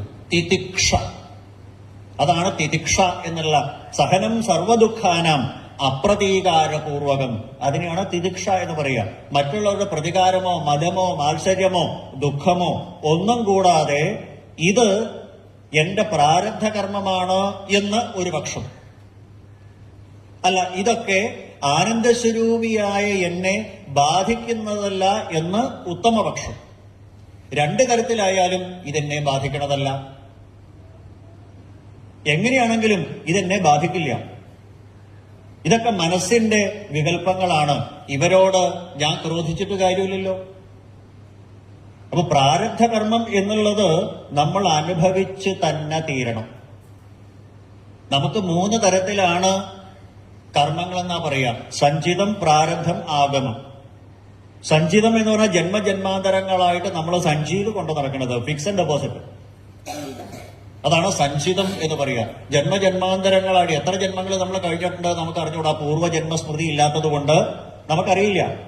പയ്യീച്ച, പൂച്ച, പുലി, വണ്ടില്, ഞണ്ടു, പച്ച, പയ്യെന്നു തൊട്ട് പലമാതിരിയായ ജന്മം പയ്യക്കഴിഞ്ഞ് പുനരീ മനുജാകൃതി നമുക്ക് കിട്ടിയേക്കുക. അപ്പൊ എത്രയൊക്കെ ജന്മങ്ങൾ ഉണ്ടായിട്ടുണ്ട് അറിയില്ല. ആ ജന്മജന്മാന്തരങ്ങളിലെ പാപം മുഴുവൻ ഫിക്സ് ആൻഡ് ഡെപ്പോസിറ്റ് കിടക്കണു. അത് സഞ്ചിതം. അതിന്റെ ഒരു ഭാഗം എടുത്തിട്ടാണ് നമ്മൾ ജനിക്കുന്നത്, അതിന്റെ ഇൻട്രസ്റ്റ് എടുത്തിട്ട്. അതാണ് പ്രാരബ്ധം എന്ന് പറയാ. അതിന് ഓപ്ഷനില്ല, അത് അനുഭവിച്ച് തന്നെ തീരണം. ഇന്ദ്രദ്യുമ്നൻ എന്ന രാജാവിന് ആനയായിട്ട് ജനിക്കേണ്ടി വന്നില്ലേ? ചിത്രകേതു എന്ന രാജാവിന് വൃത്രാസുരനായിട്ട് ജനിക്കേണ്ടി വന്നില്ലേ? ഉപബരിഹണൻ എന്ന ഗന്ധർവന് ശൂദ്രബാലകനായിട്ട് ജനിക്കേണ്ടി വന്നില്ലേ? ഇതൊക്കെ ആ പ്രാരബ്ധ കർമ്മത്തിന്റെ ഫലമാണ്. പിന്നെയുണ്ട് ആഗമം, റെക്കറിംഗ് ഡെപ്പോസിറ്റ്. നമ്മൾ ഡെയിലി ചെയ്യുന്നതായ കർമ്മങ്ങൾ റെക്കറിംഗ് ആയിട്ട് ഇങ്ങനെ വന്നുകൊണ്ടിരിക്കും. ഇങ്ങനെ സഞ്ചിതം, പ്രാരബ്ധം, ആഗമം 3 തരത്തിലാണ് നമ്മുടെ കർമ്മങ്ങൾ ഉണ്ടാവുക. അപ്പൊ പ്രാരബ്ധം എന്നുള്ളത് അനുഭവിക്കാതിരിക്കാൻ വയ്യ. ഭരതൻ എന്ന ചക്രവർത്തിക്ക് 2ാമത്തെ ജന്മം ഒരു മാനായിട്ട് ജനിക്കേണ്ടി വന്നു. ഇതൊക്കെ പ്രാരബ്ധ കർമ്മങ്ങൾക്ക് ഉദാഹരണമാണ്. അങ്ങനെ ആ പ്രാരബ്ധ കർമ്മം ആണ് ഇത്. അത് താൻ അനുഭവിച്ചേ പറ്റൂ. പക്ഷേ അത് ആത്മസ്വരൂപിയായി എന്നെ ഒരു തലത്തിലും വ്യാകുലപ്പെടുത്തണില്ല. രഘുഗണൻ എന്ന രാജാവിന്റെ പല്ലക്ക് ചുമന്നു ഭരതയോഗീശ്വരൻ 3ാമത്തെ ജന്മം. അദ്ദേഹത്തിന് ഒരു കൂസലും ഉണ്ടായില്ലല്ലോ. ഇതെന്റെ പ്രാരബ്ധ കർമ്മം, ഇതിന് രഘുഗണനെ ഞാൻ എന്തിനാ ചീത്ത പറയണേ? ലോകരെ ഞാൻ എന്താ പറയണേ? എന്റെ കർമ്മത്തിന്റെ ഫലം അത് എന്റെ ശരീരം വഹിക്കണം. ആത്മസ്വരൂപിയായി എന്നെ ഇതൊന്നും ബാധിക്കണില്ല. ദേഹേന ജാതസ്യഹി മേന സന്ധി. ഈ പ്രാരബ്ധ കർമ്മങ്ങളൊന്നും ജീവാത്മാവായിരിക്കുന്ന എന്നെ ബാധിക്കണില്ല. പിന്നെ എന്തുകൊണ്ട് തോന്നുന്നു? മനസ്സിന്റെ കർമ്മങ്ങൾ കൊണ്ട് തോന്നുന്നു. അപ്പോൾ ആ പ്രാരബ്ധത്തിന്റെ ശക്തി കൊണ്ട് ഭരതയോഗീശ്വരൻ 3ാമത്തെ ജന്മത്തില് രഘുഗണൻ എന്ന രാജാവിന്റെ പല്ലക്ക് ചുമട്ടുകാരനായതുപോലെ ഇദ്ദേഹം മനസ്സിലാക്കി ഇത് പ്രാരബ്ധ കർമ്മത്തിന്റെ പ്രതിഫലനാണ്. അതില് ആസക്തനാവാതിരിക്കുക, ദുഃഖിക്കാതിരിക്കുക, സന്തോഷിക്കാതിരിക്കുക. ദ്വൈതഭാവങ്ങളില്ലാതെ ഇത് താൻ അനുഭവിക്കേണ്ടതാണ് എന്ന് തീരുമാനിച്ചാൽ ഒരു പ്രശ്നവുമില്ല. നമ്മളതിന് പകരം പ്രാരബ്ധം, പ്രാരബ്ധം, ദുരിതം, ദുരിതം, ദുരിതം ഇത് പറഞ്ഞിട്ടാ നടക്കുക. ഇത് നമ്മൾ ചെയ്ത താൻ നിരന്തരം ചെയ്യുന്നതിൻ ഫലം താൻ അനുഭവിച്ചിടുകെന്നേ വരൂ. അതിന് ഓപ്ഷനില്ല. ഇതാണ് ഐസക് ന്യൂട്ടൺ ഇംഗ്ലീഷിൽ പറഞ്ഞത്, for every action there is an equal and opposite reaction എന്ന്. അദ്ദേഹം ഫിസിക്സ് ആണ് പറഞ്ഞതാണ് നമ്മൾ പറയാ. ഫിസിക്സ് ഒന്നും അല്ല, ഭാഗവത പറഞ്ഞു. നമ്മൾ ചെയ്യുന്നതിന്റെ കർമ്മം നമ്മൾ തന്നെ അനുഭവിക്കണം. അത് വേറെ ആരും ഷെയർ ചെയ്യില്ല. വാട്സാപ്പിൽ നമുക്ക് മെസ്സേജുകൾ മറ്റുള്ളവർക്ക് ഷെയർ ചെയ്യാം. നമ്മുടെ വിഷമം ആർക്കെങ്കിലും ഷെയർ ചെയ്യാൻ പറ്റുമോ? ആർക്കും ഷെയർ ചെയ്യാൻ പറ്റില്ല. അത് സംശയം ഉണ്ടെങ്കിൽ ഗജേന്ദ്രമോക്ഷം കഥ നോക്കിയാൽ മതി. പഠിച്ച പടി 18 നോക്കി നാട്ടുകാരും കൂട്ടുകാരും വീട്ടുകാരൊക്കെ കൊമ്പനാനെ രക്ഷിക്കാൻ.